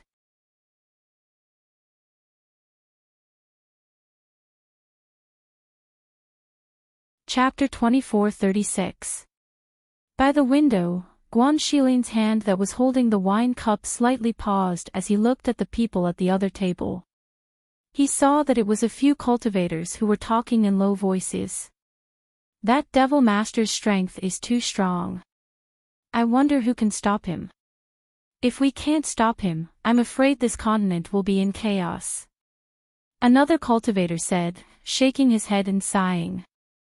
Who can stop him?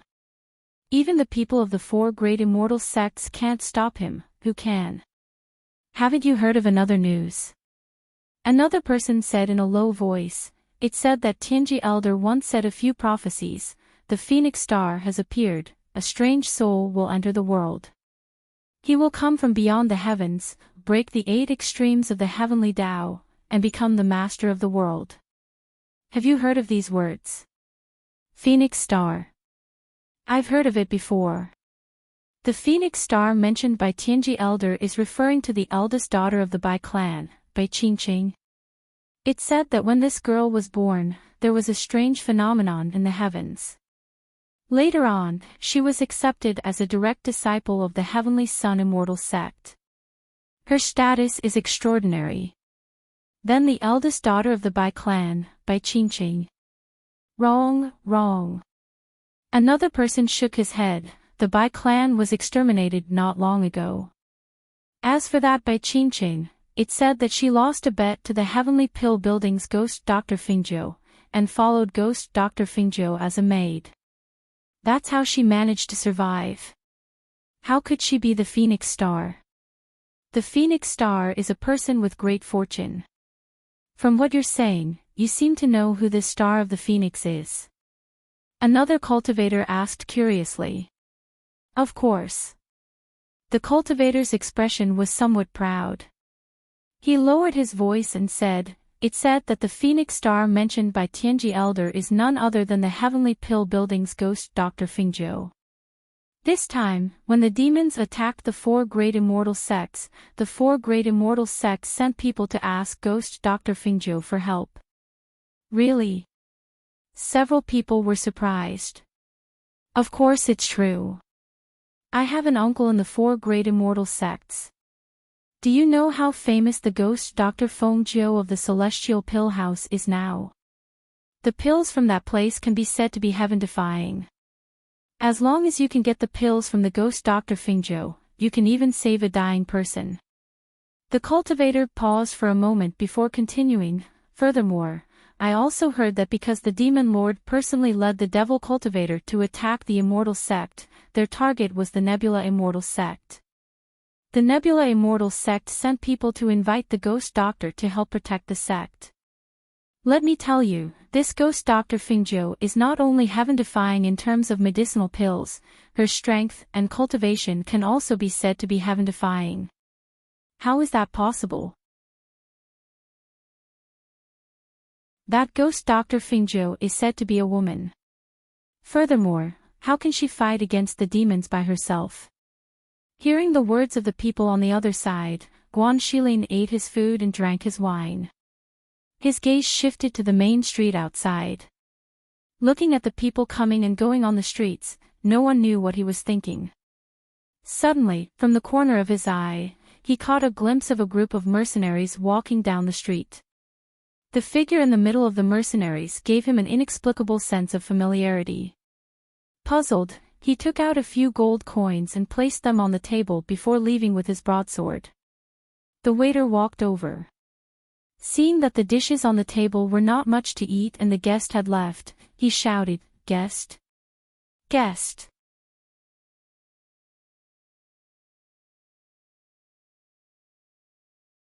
Chapter 24:37.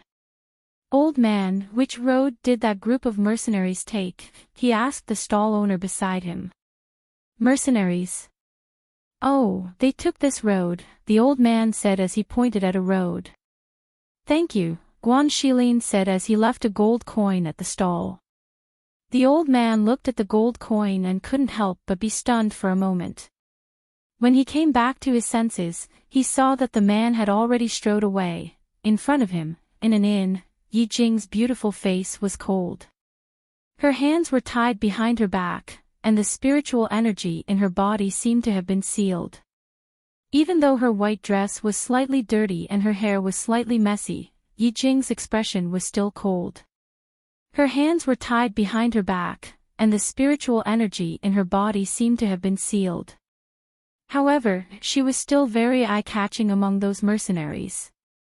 At first glance, she gave people a feeling that this woman didn't fit in with the group of ferocious mercenaries.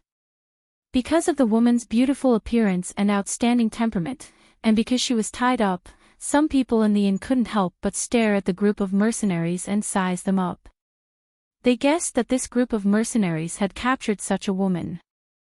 Moreover, they even brazenly brought the captured people into the city. Looking at it now, that woman must have been captured by that group of mercenaries. A man in embroidered clothes said as his gaze fell on the elegant woman who was sitting at the table. Such a beautiful woman had fallen into the hands of these ferocious mercenaries. It was easy to imagine what would happen to her. Sir, I advise you to mind your own business. This group of mercenaries is famous in this area.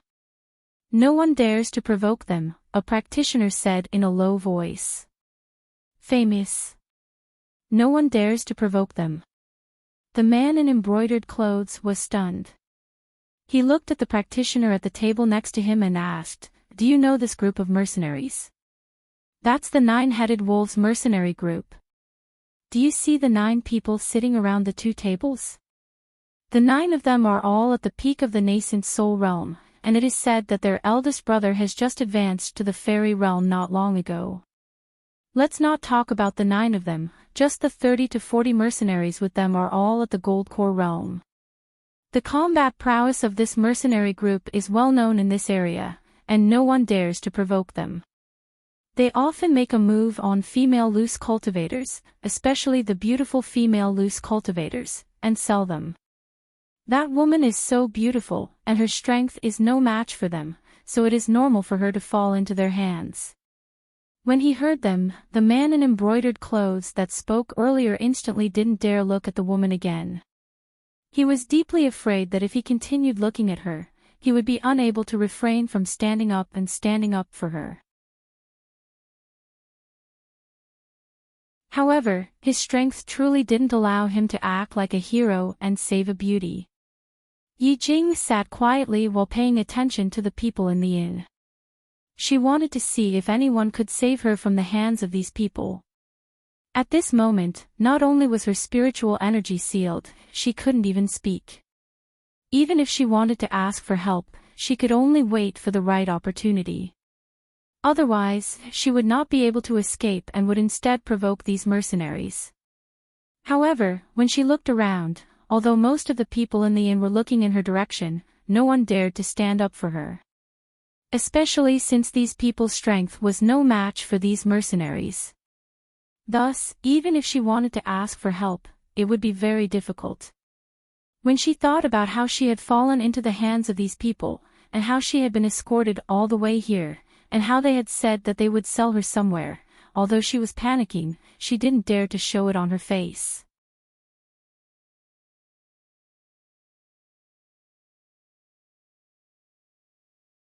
Chapter 24:38. Waiter. Where's the wine? Why hasn't it been served yet? One of the mercenaries slammed the table and yelled. It's here, it's here. The waiter hurriedly served the wine and dishes to them while smiling apologetically. Please eat first, the next dish will be served soon.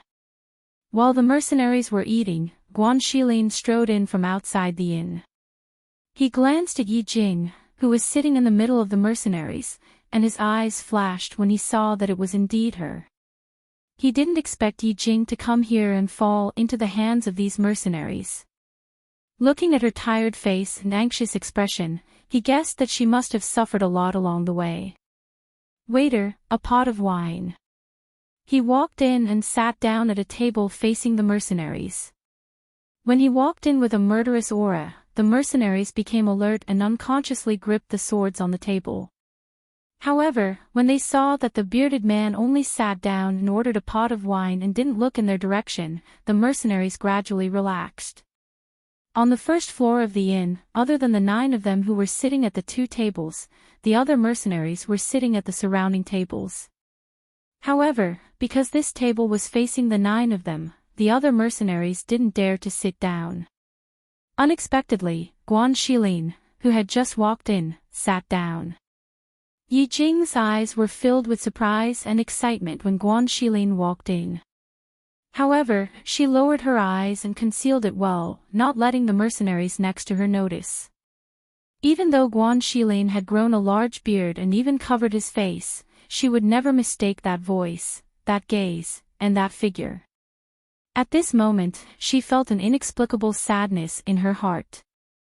She didn't expect to meet him here, and even more so in such a situation. Seeing him here, she felt that her heart was finally at ease. Waiter, here's your wine. The waiter served the wine and looked at Guan Shilin, who was sitting facing the 9 mercenaries, and asked, Waiter, would you like a few dishes to go with the wine? Our store's signboard. Before he could finish his sentence, he was interrupted. No need. Guan Shilin waved his hand and frowned, indicating for him to leave. Yes, please enjoy your meal, sir. The waiter wiped his cold sweat and quickly retreated. Guan Shilin poured himself a glass of wine and drank it. As he raised his glass, he glanced at Yi Jing. He noticed that Yi Jing was sandwiched in the middle by the mercenaries. It could be said that they were guarding her tightly.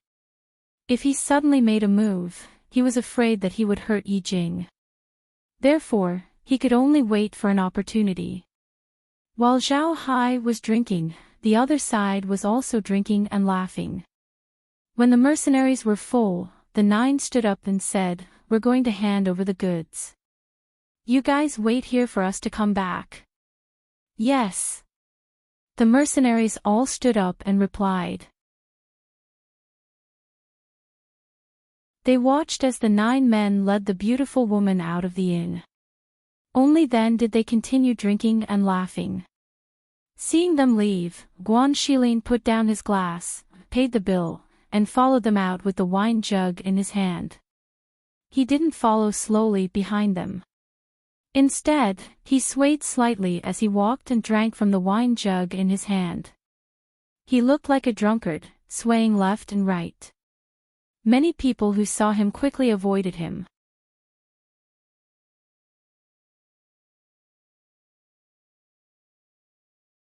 Chapter 24:39. After a light snort, he ignored the people behind him, thinking that it was impossible for them to be the target. Guan Xilin, who was behind him, strode forward, his body swaying from side to side. When he was about to bump into the mercenaries, they avoided him.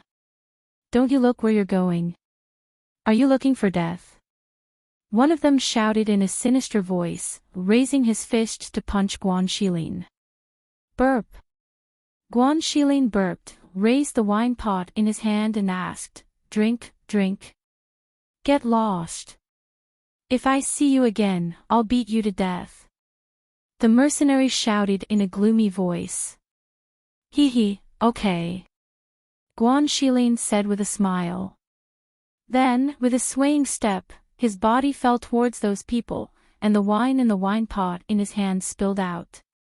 The mercenaries instinctively took a step back to dodge, but at this moment, the woman who was walking in the middle of them suddenly rushed forward and cursed in a low voice, "Stupid woman.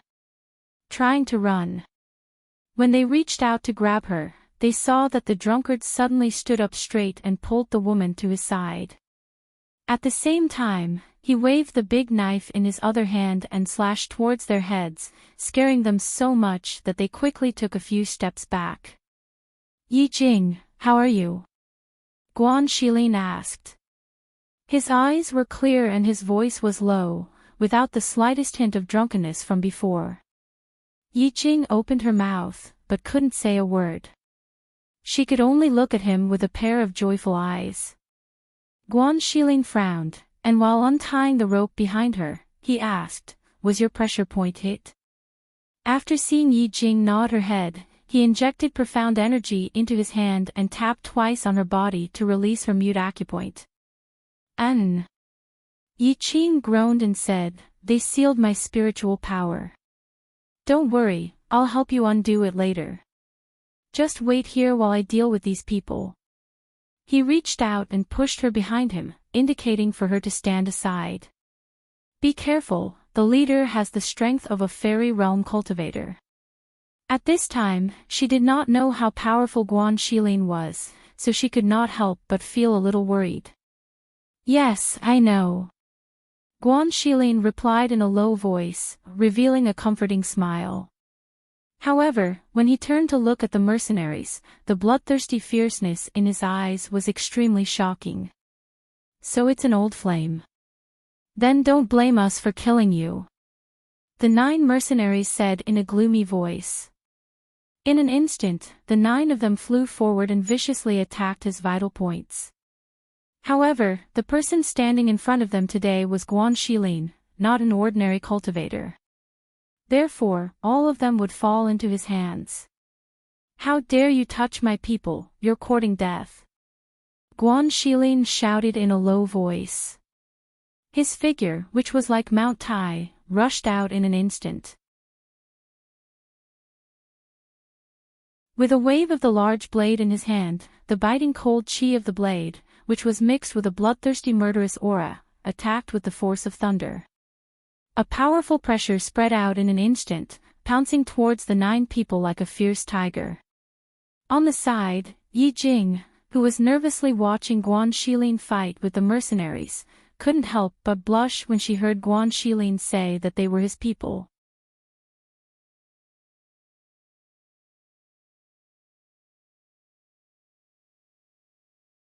Chapter 24:40. This person is a mystic. But his cultivation level is very high. I can actually feel the pressure from here. It seems like he's not an ordinary mystic. He's up against the 9 members of the 9-headed wolves mercenary. The strongest of the 9 is already at the fairy realm. How can he fight against 9 of them alone? Just as the crowd was discussing, Yi Jing saw Guan Xilin swing his sword and slice off a mercenary's head. Fresh blood splattered on the ground, and the surrounding commoners covered their eyes in shock and screamed.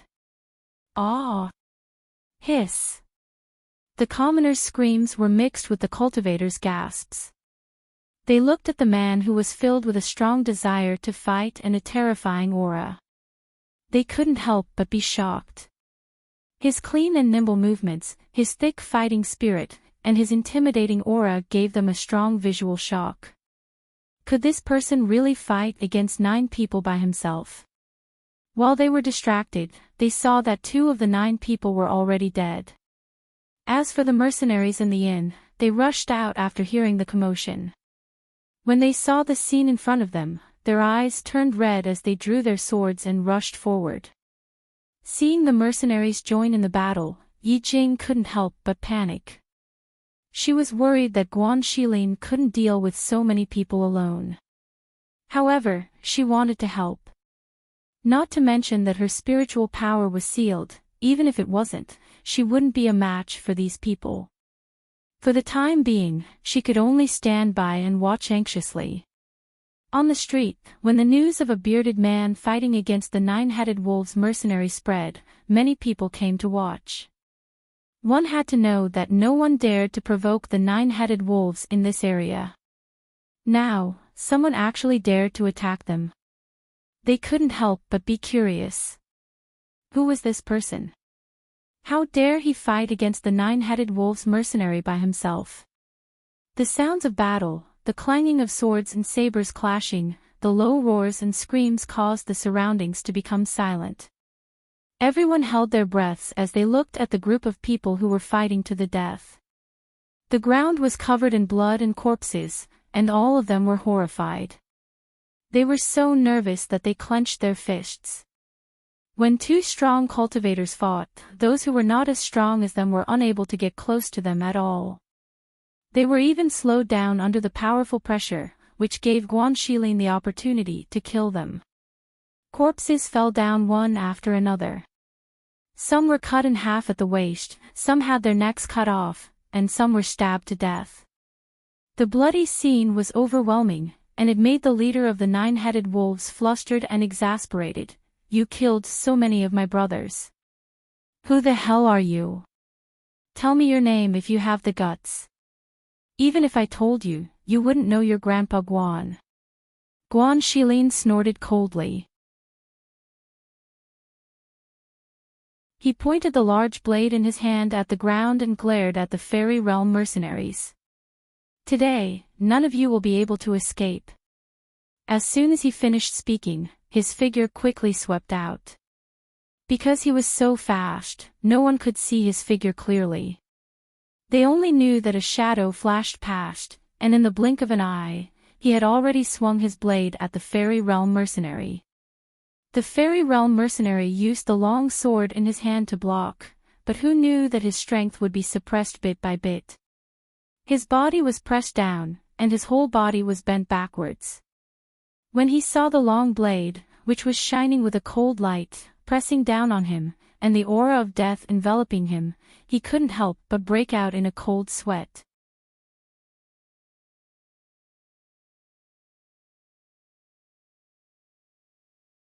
Chapter 2441. You. Before he could finish his sentence, the sharp blade had already slit his throat. In an instant, blood spurted out and dyed the ground red like plum blossoms. As Guan Shilin withdrew his long blade, the fairy realm mercenary fell to the ground. Seeing this, Yi Jing quickly walked to his side and asked, "How are you?" She noticed that there were some small wounds on his body that were still bleeding. Guan Shilin turned around and looked at her. Under his big beard, his mouth opened into a smile and he said, "Don't worry, I'm fine." He looked at the corpses on the ground and said to Yi Jing, "Wait for a moment." He then went forward and collected the cosmos sacks and all the valuables from the mercenaries. When he saw that one of the cosmos sacks had something that belonged to Yi Jing, he handed it to her and said, "This is yours. Keep it well." "Okay." Yi Jing replied and took the item. "Let's go." He was about to leave with Yi Jing. However, Just as the two of them turned around, an old man walked out and said, "Brother, please wait." Guan Shilin stopped and looked at the man. He sized him up calmly and asked, "What's the matter?" He, may I know this brother's name? Are you a loose cultivator? If you are, why don't we invite you to the Lin family as a guest? The old man asked with a smile and invited him.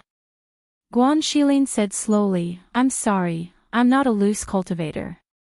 With that, he held Yi Jing's hand and walked away.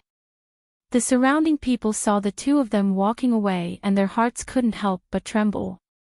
Although they were envious of the man who stole the nine-headed wolf's mercenaries' belongings, no one dared to stop them from leaving, and no one dared to snatch them away.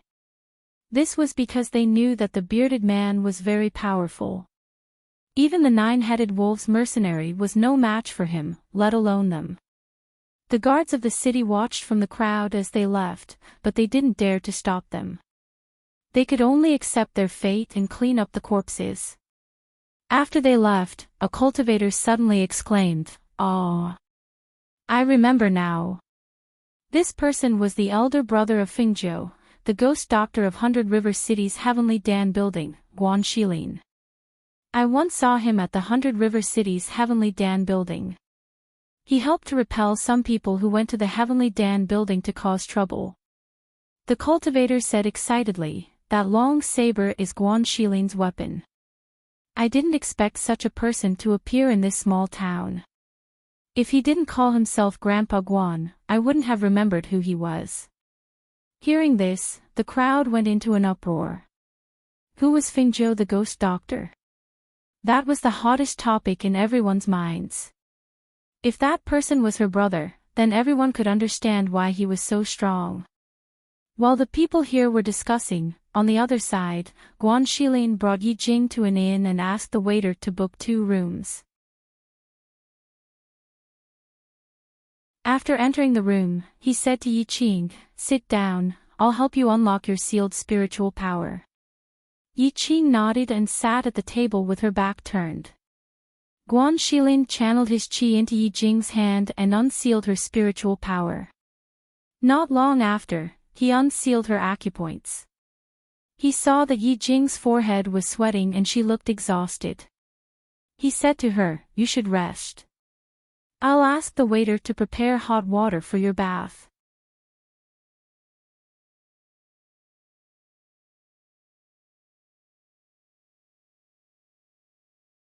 Chapter 2442. She took off her clothes and took a bath in the bathtub, changing into a clean set of clothes. When she came out, she saw him standing outside the door and couldn't help but smile. "I'm done bathing, do you want to come in?" Hearing this, Guan Shilin turned around to look at her.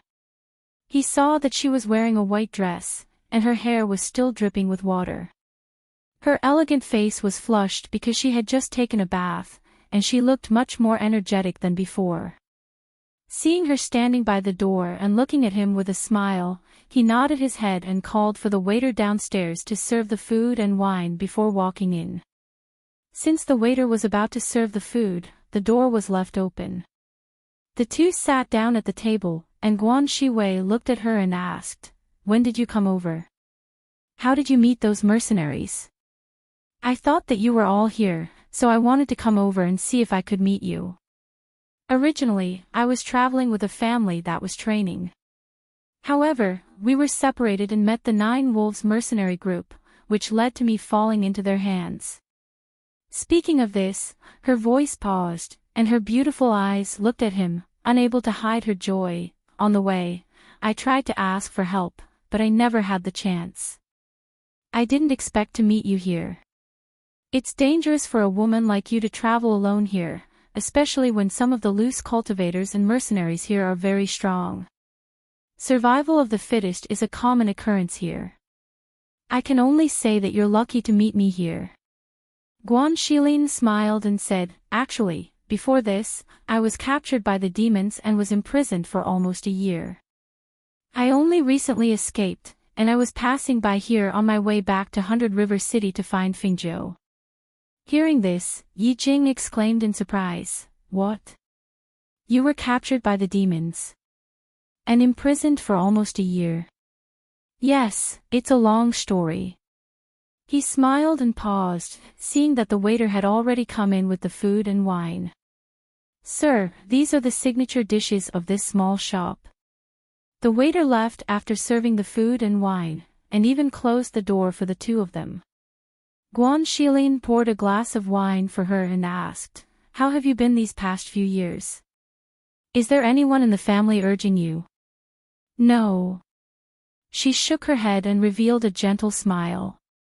Ever since that incident, no one in the family wants to use me for marriage anymore. Because they knew that she was acquainted with Fengzhou, her family did not dare to force her to marry someone else. She had been concentrating on her cultivation for the past few years. However, she could not wait for him to return, so she came here to look for him. That's good.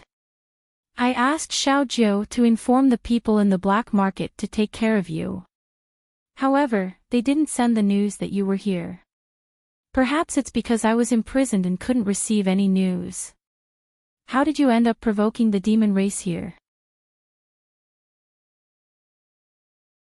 I've heard that the demon's devil master is very powerful and is a formidable opponent. She looked at him with some worry. He is indeed a formidable opponent. Guan Shilin nodded. Not only is the Devil Lord powerful, but the 10 devils under him are also very powerful. This time, I was captured by one of the 10 devils under the Devil Lord. Fortunately, my strength has improved a lot in the past year.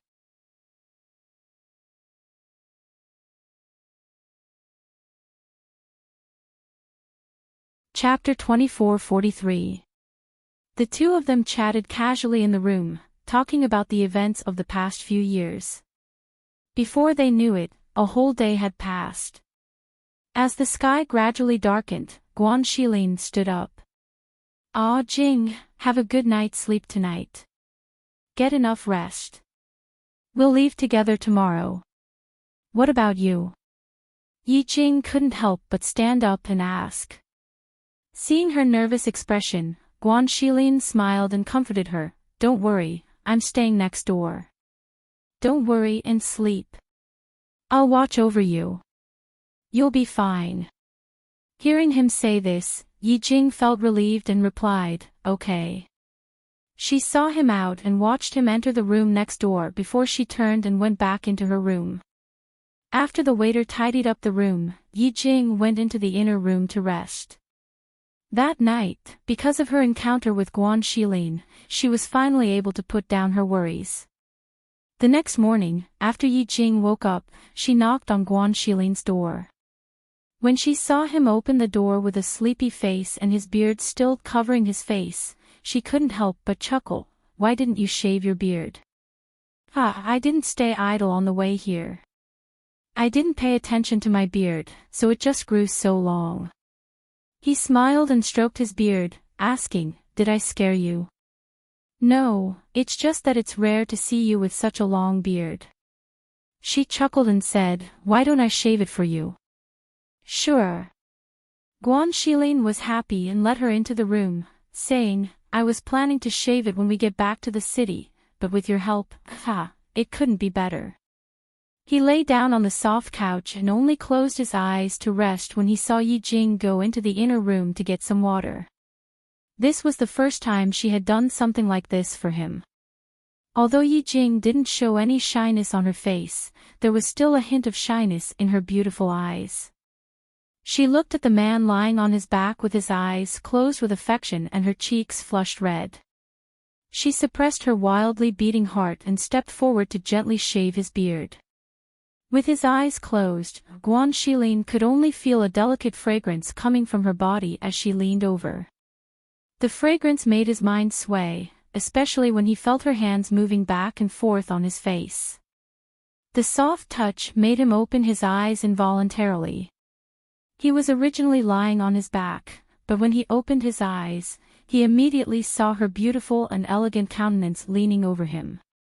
His eyes shone brightly as he stared at her, only to see a hint of shyness in her beautiful eyes as a blush appeared on her cheeks. This blush of shyness made her originally beautiful face even more captivating, causing him to involuntarily say, "Ah Jing, you are truly beautiful." Hearing this, Yi Jing revealed the rare shyness of a little girl. Her beautiful eyes were filled with affection as she glared at him. "Don't talk, or I'll scratch you." "Okay." He closed his mouth, but the corners of his lips curled up happily. His eyes stared straight at her. Being stared at like that, Yi Jing couldn't help but feel a little nervous. She gently bit her pink lips and said shyly, "Close your eyes." "I don't want to." Guan Shilin refused directly and said with a smile, "It's rare to have the opportunity to look at you so closely." "I don't want to close my eyes." You scoundrel." She didn't expect that he, who had always been resolute and dignified, would have such a side to him. She was happy but also a little shy.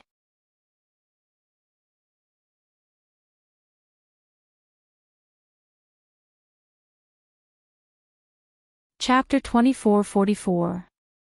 Yi Jing had no choice but to say, "Don't talk first, I'll help you shave first." She no longer looked at his smiling eyes, but focused on the beard on his chin. She carefully shaved his beard with the razor in her hand, but that burning gaze made her heart beat wildly, unable to calm down for a long time. After much difficulty, she finished shaving his beard. She used a wet cloth to help him wipe it. Looking at his smooth and clean chin, she smiled and said, "Okay, take a look." She took a mirror and handed it to him. Guan Shilin took it, glanced at it, and smiled. "Well, you shaved better than I did. In the future, I'll have to trouble you about my beard." As he spoke, his eyes never left her face.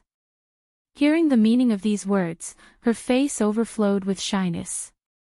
Her beautiful eyes looked at him affectionately, then gently turned away and whispered, "Okay."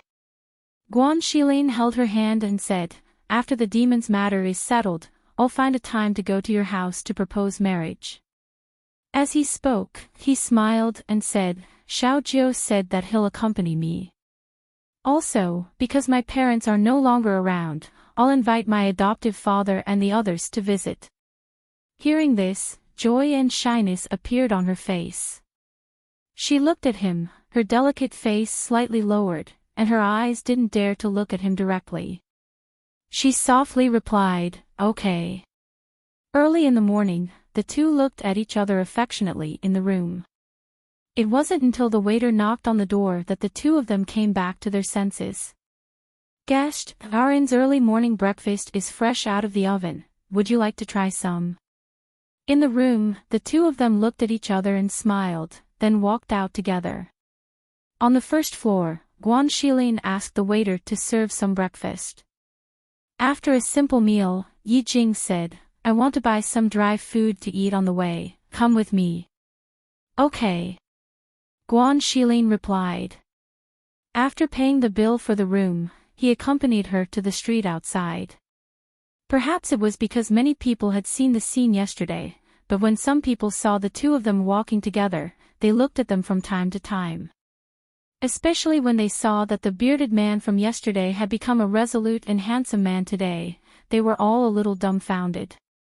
Is that person the same bearded man who exterminated the 9-headed wolves mercenaries yesterday? It doesn't look like it, but the aura is very similar. It should be. He just shaved. I didn't expect him to be so young. Hearing the discussions around her, Yi Jing pursed her lips and smiled. "You look like a different person after shaving." He, even if I don't shave, wouldn't you be able to recognize me?" Guan Shilin chuckled and held her hand. The two of them bought some dry food on the street and left the city. "Are we going to 100 Rivers City?" Yi Jing asked. Guan Shilin said, "We're not going to 100 Rivers City. We're going to the Nebula Immortal Sect. According to the news, Xiao Jiu should have gone there. I want to rush over and help." Yi Jing nodded and rode on the sword with him. They changed the direction of Hundred Rivers City and headed towards the Nebula Immortal sect.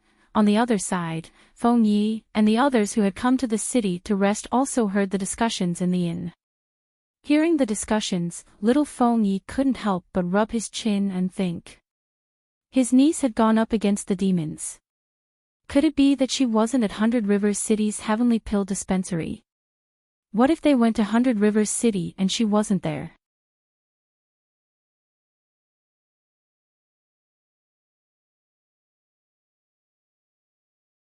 Chapter 24:45. However, there was a voice in his heart telling him to go to the Nebula Immortal sect.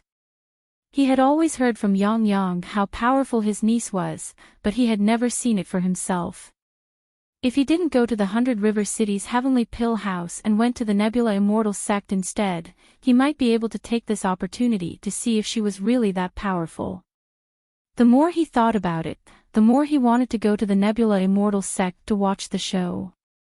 However, he was worried that if he changed his route and went to the Nebula Immortal sect, what would he do if he met another devil cultivator on the way? For a moment, he was in a dilemma. Seeing Feng Yi holding his chin with both hands and frowning, Zhao Yang asked, "What's wrong?" Feng Yi looked at him, thought for a moment and asked, "Yang Yang, do you think we should change our route and go to the Nebula Immortal sect to watch the show? The demons and the Nebula Immortal sect are fighting, the scene must be very big. Why don't we go and take a look?" Hearing this, Zhao Yang's face tensed up and said, "I think we should go to the Hundred River City." "But, didn't you say that my niece is very powerful? I haven't seen her before, I want to go and take a look. Besides, if we go to the Hundred River City now, I don't think she'll be there." Although Feng Yi knew that this was very dangerous, he was still a child after all. Under the temptation of being able to see his legendary niece fight, he was still a little irrational. Zhao Yang looked at him and saw that he was looking at him with anticipation. He knew that although Feng Yi was younger than him, if he had decided on something, even if he didn't agree, he would be able to persuade him to agree. Seeing this, he lowered his head and thought for a moment. After a long while, he said, "What about the Thunderfire mercenaries? Should we let them go back? Or should we let them escort us to the Nebula Immortal sect?" Hearing Zhao Yang's words, Feng Ye's eyes lit up and he couldn't help but laugh. "I knew Yang Yang was the best." He wrapped his arms around his shoulders and said, "I think that with their strength, they can send us back to the Hundred River City. However, if they send us to the Nebula Immortal sect, we might not be as lucky as last time. Why don't we pay them the rest of the remuneration and let them go? And go on our own. Go on our own." Zhao Yang frowned, but he was still a little worried. The two of us as children should be smaller targets. Even the demon cultivators probably won't notice us. What do you think? Feng Yi said excitedly. Zhao Yang. It's up to you. His objection was also invalid. Since he had already decided, then let him be. All right. Feng Ye's delicate little face instantly blossomed into a smile. He turned to look at the mercenaries who were eating at the other table and chuckled with a grin on his face.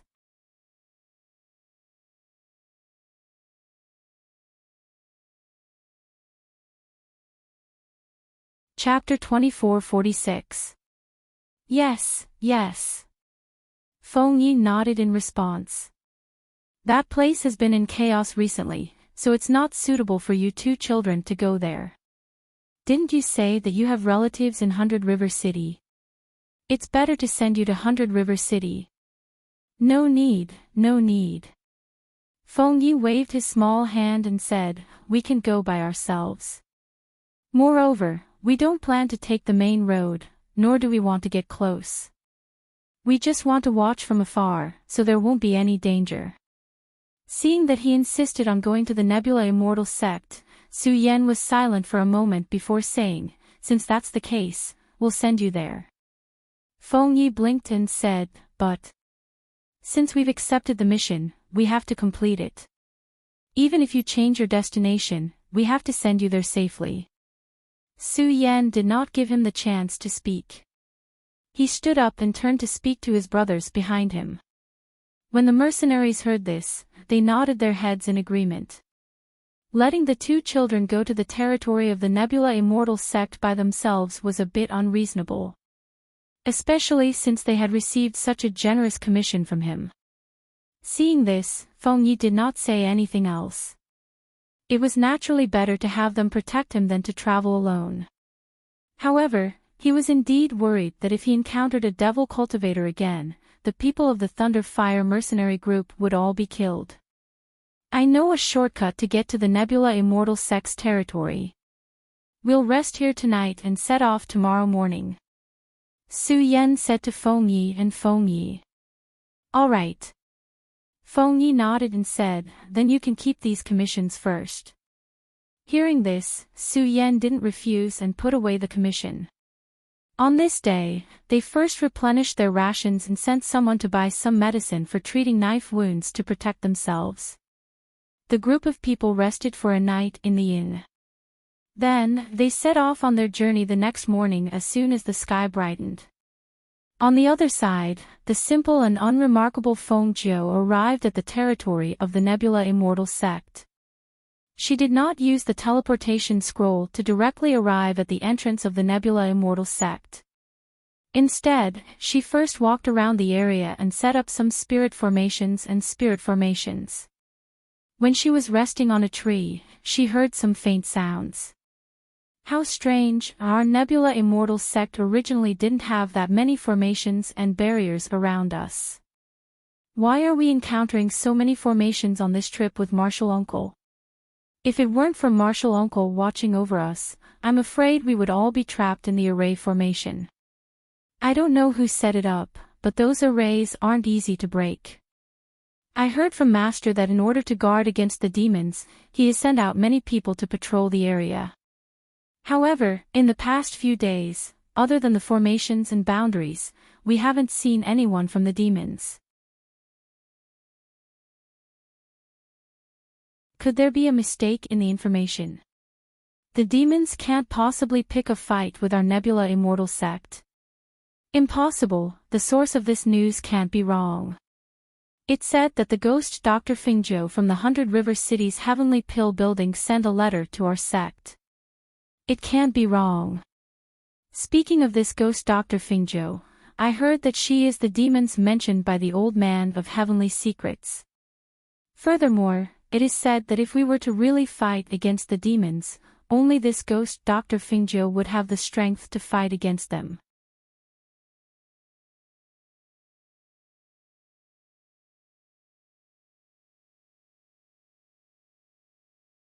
Chapter 2447.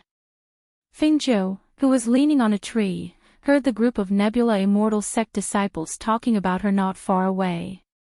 She raised her eyebrows and watched leisurely. She didn't even know that the people outside had spread such rumors about her. Only she had the ability to fight against the Devil Lord. Wasn't that an exaggeration? Even though her current strength was at the Immortal Emperor level, she did not have the confidence to win against the Devil Lord. Otherwise, she would not have come here to help the people of Nebula Immortal sect to set up the array and barrier. However, these people were right about one thing. Ever since the news had spread, the demons had not appeared in the area around the Nebula Immortal sect. This was a little surprising. She reached into her space and took out a fruit to eat. When she heard the crisp sound of the fruit being chewed, she was stunned for a moment. The group of disciples from the Nebula Immortal sect were also stunned for a moment. Then, they quickly turned around and let out a stern shout. Who is it? Fingzhou ate the fruit and watched as a group of about 10 people under the lead of a middle-aged man quickly came to the tree she was at. They surrounded her and stared at her vigilantly. The middle-aged man in the lead was dressed in gray. He looked at the youth who was leisurely leaning on the tree and eating the fruit. He quietly sized him up and then cupped his fists and said, "Now that the territory of the Nebula Immortal sect is under martial law, how did young master come in? The territory of the Nebula Immortal sect had activated a protective barrier. Moreover, every point was guarded by the sect's disciples. How did this youth appear here? Even though he was not a devil cultivator, but generally speaking, he should not have come here so quietly.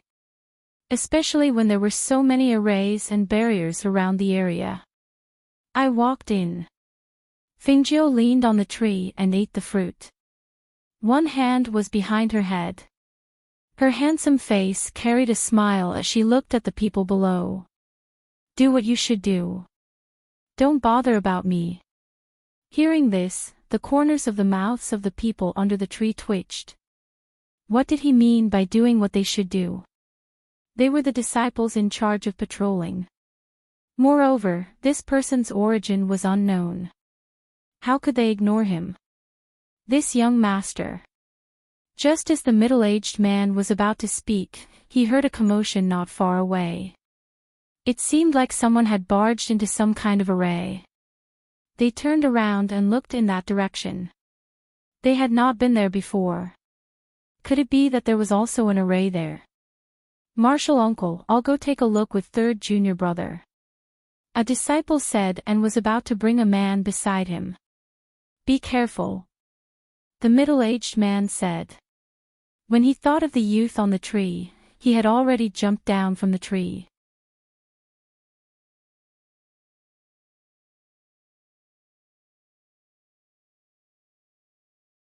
Chapter 24:48. Unfortunately, she did not have enough materials to set up the demon trapping array, so she could only set it up at a certain distance. Hearing Fingio's words, the people from the Nebula Immortal sect were shocked. Demon cultivators. But the array in our area has been activated, and every entrance to the mountain is guarded by disciples. How could? At this point, the person who spoke paused and did not finish his sentence. If they were really demon cultivators, then they could enter this place because one of the disciples guarding the entrance must have been killed. If they were demon cultivators above the fairy realm, the demon trapping array would not be able to trap them for long, Fingio said slowly and looked at them. Why aren't you leaving? Are you waiting to be killed by demon cultivators? With your strength, you won't be able to deal with those demon cultivators. With just a glance, she could roughly estimate the strength of these people.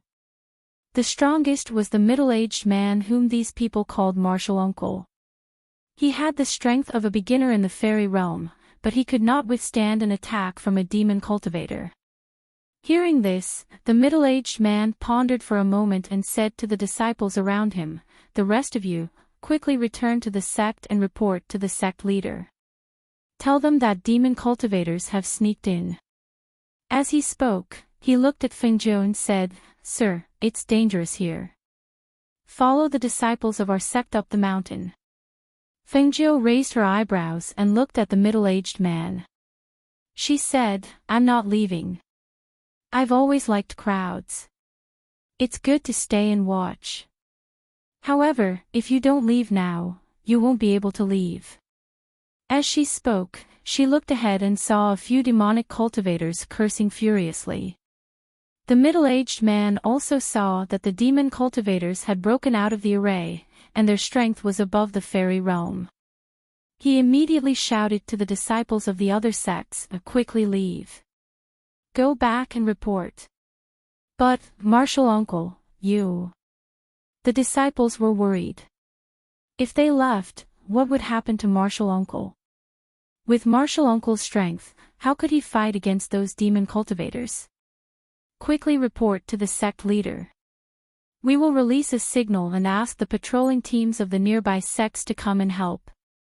Two men wearing the robes of the Nebula Immortal sect said and signaled for the others to leave first. Sir, quickly leave with us. Before leaving, they wanted to bring the man in green away so that he would not die for no reason. You guys go back first. Also, tell that old man Hunyuan that I'm here. As Fingio spoke, he waved his hand and a wave of spiritual energy swept out, sending them dozens of meters away. The disciples who were sent away were shocked. This person's strength is extraordinary. Let's go. Let's go back and report this. As the disciples spoke, they gave the man in green a deep look before quickly leaving.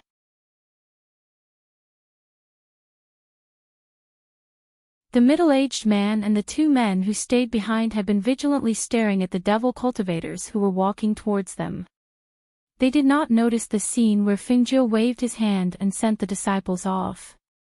As a result, they were still nervous and apprehensive. They did not know that the man in green standing behind them was the ghost Dr. Fingio, whose strength could be said to be heaven-defying.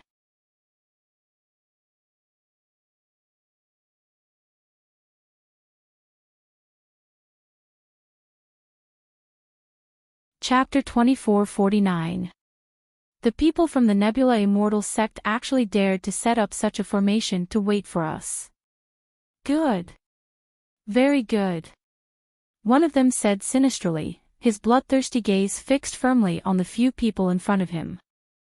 Fingio, who was standing behind them, noticed that other than the middle-aged man at the fairy realm who was still calm and composed, the bodies of the two disciples beside him had tensed up due to nervousness. Their hands that were holding on to their swords loosened and tightened several times.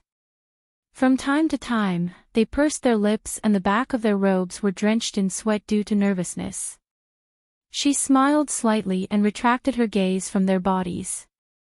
Then, she turned to look at the devil cultivators who were walking towards them. Other than the devil cultivators at the front, there were 7 or 8 injured devil cultivators who walked out from behind them. It was obvious that they had been injured in the formation.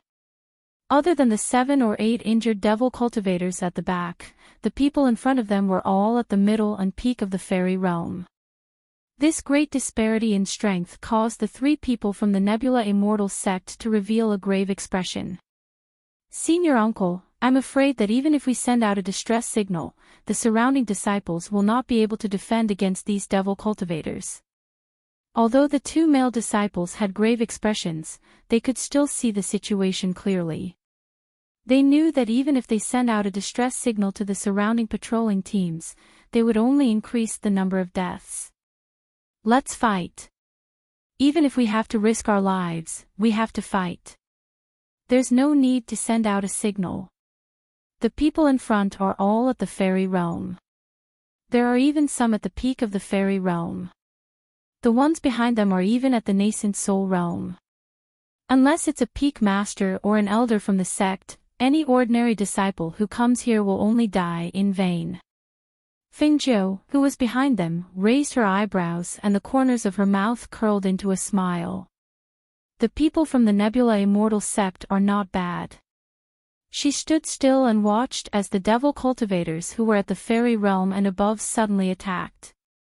The 4 devil cultivators who rushed forward did not have any weapons in their hands. Instead, they charged forward with claw-shaped claws. Perhaps to them, these few people were not worthy of them using their weapons to kill. That was true. If it was only the 3 people in front of her, then with the devil cultivator's strength, killing them would be as easy as flipping a hand. Furthermore, once the strong cultivator's pressure was released, they would not have a chance to fight even if they wanted to. However, wasn't she here? Things might be different now. A smile quietly blossomed from the corner of her lips as a dim light flashed across her clear eyes. When she saw that the 4 devil cultivators had released a powerful pressure to envelop them and were about to break their necks with their bare hands, she gently pinched with one hand and the air current in the air condensed between her fingers. As those people approached, she gently twisted her hand and the air current between her fingers instantly split into 4 sharp auras and attacked the 4 devil cultivators at lightning speed. The faces of the middle-aged man and the 2 disciples turned pale. Only at this moment did they realize that fighting to the death was just wishful thinking. The other party's strength was far above theirs. Once the powerful pressure enveloped them, it was like a huge mountain was pressing down on them, causing them to be unable to move. How could they still fight with their lives on the line?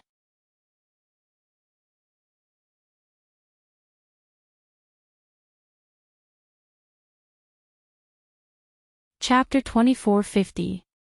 The three of them watched as the bodies of the four devil cultivators, who were charging towards them as if they were going to take their lives in the next moment, stiffened in an instant. Their eyes widened in disbelief as they looked in front of them in shock and horror. The three of them were stunned, and they could only feel their hearts beating wildly. The sound was so loud that it was as clear as if it had come from right next to their ears. It was only when they saw the four devil cultivators fall to the ground with a thud, blood flowing out of their mouths and their bodies twitching, that they suddenly regained their senses. They looked in shock at the four devil cultivators' bleeding bodies, killed in a single blow. The four streaks of swift and fierce air currents that had swept past them had directly hit the four devil cultivators' fatal spots. It was so fast that it could be said to have traveled at the speed of light. Even the powerhouses at the peak of the fairy realm had no way of dodging it, and they had lost their lives. As the four devil cultivators died, the pressure that had enveloped them was lifted. They instinctively turned around and looked in shock at the ordinary-looking youth in green robes standing behind them. He. It was him who had instantly killed four fairy realm devil cultivators. Who on earth was he? How could he be so powerful? At this moment, the hearts of the few devil cultivators were filled with shock. They were so shocked that they could not utter a single word. They could only look in disbelief at the indifferent and leisurely youth. When the 7 or 8 devil cultivators who had been walking forward saw that the 4 devil cultivators in front of them had been killed, they could not help but be shocked. They stopped in their tracks and stared warily at the middle-aged man in grey robes in front of them. From their point of view, only this fairy realm devil cultivator in grey robes was capable of exchanging blows with the fairy realm devil cultivators. However, what was with the dazed look on his face? Why was he staring at the azure-robed man behind him with a face full of shock?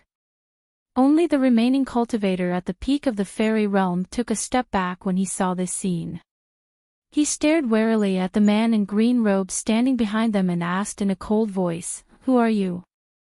As there were only 4 devil cultivators in front of him, he did not attack. However, he did not expect that the 4 fairy realm devil cultivators would be instantly killed by this youth. With such strength and skills, he was definitely not an ordinary person. "What are you still standing there for? Don't you want to fight them?" Fingio ignored the flying immortal devil cultivator and asked the people who were staring at her in a daze. When they heard Fingio's words, they quickly regained their senses. After stabilizing their minds, they circulated the spiritual energy in their bodies and charged forward with their swords in hand. They were no match for the flying immortal realm cultivator. Thus, the 2 disciples swept past the flying immortal realm cultivator and attacked the devil cultivator behind him, while the grey-robed middle-aged man faced the flying immortal realm devil cultivator. Fingio didn't move as the 3 of them fought. Instead, he stayed behind to help. Just as the demonic cultivator was about to strike down one of the disciples with his sword, a gust of wind struck him, and the demonic cultivator collapsed. With Fingio's help, the 3 of them were not injured at all. They easily dealt with the 7 or 8 people. When the remaining demon cultivator at the fairy realm tried to escape, he was killed by Fingio. Looking at the corpses on the ground, the 3 people from the sect were excited. Just as they were about to turn around and talk to the young man, they saw that he had already bent down and looted all the valuables on the devil cultivator. You're tuning into the LoveLore Library YouTube channel. We're so grateful for your support, and don't forget to subscribe to join us on this incredible journey through captivating stories. Your generosity through donations truly makes a world of difference, as it's the primary source of revenue that allows me to expand and enhance this channel for you. Thank you from the bottom of my heart for being a part of this adventure.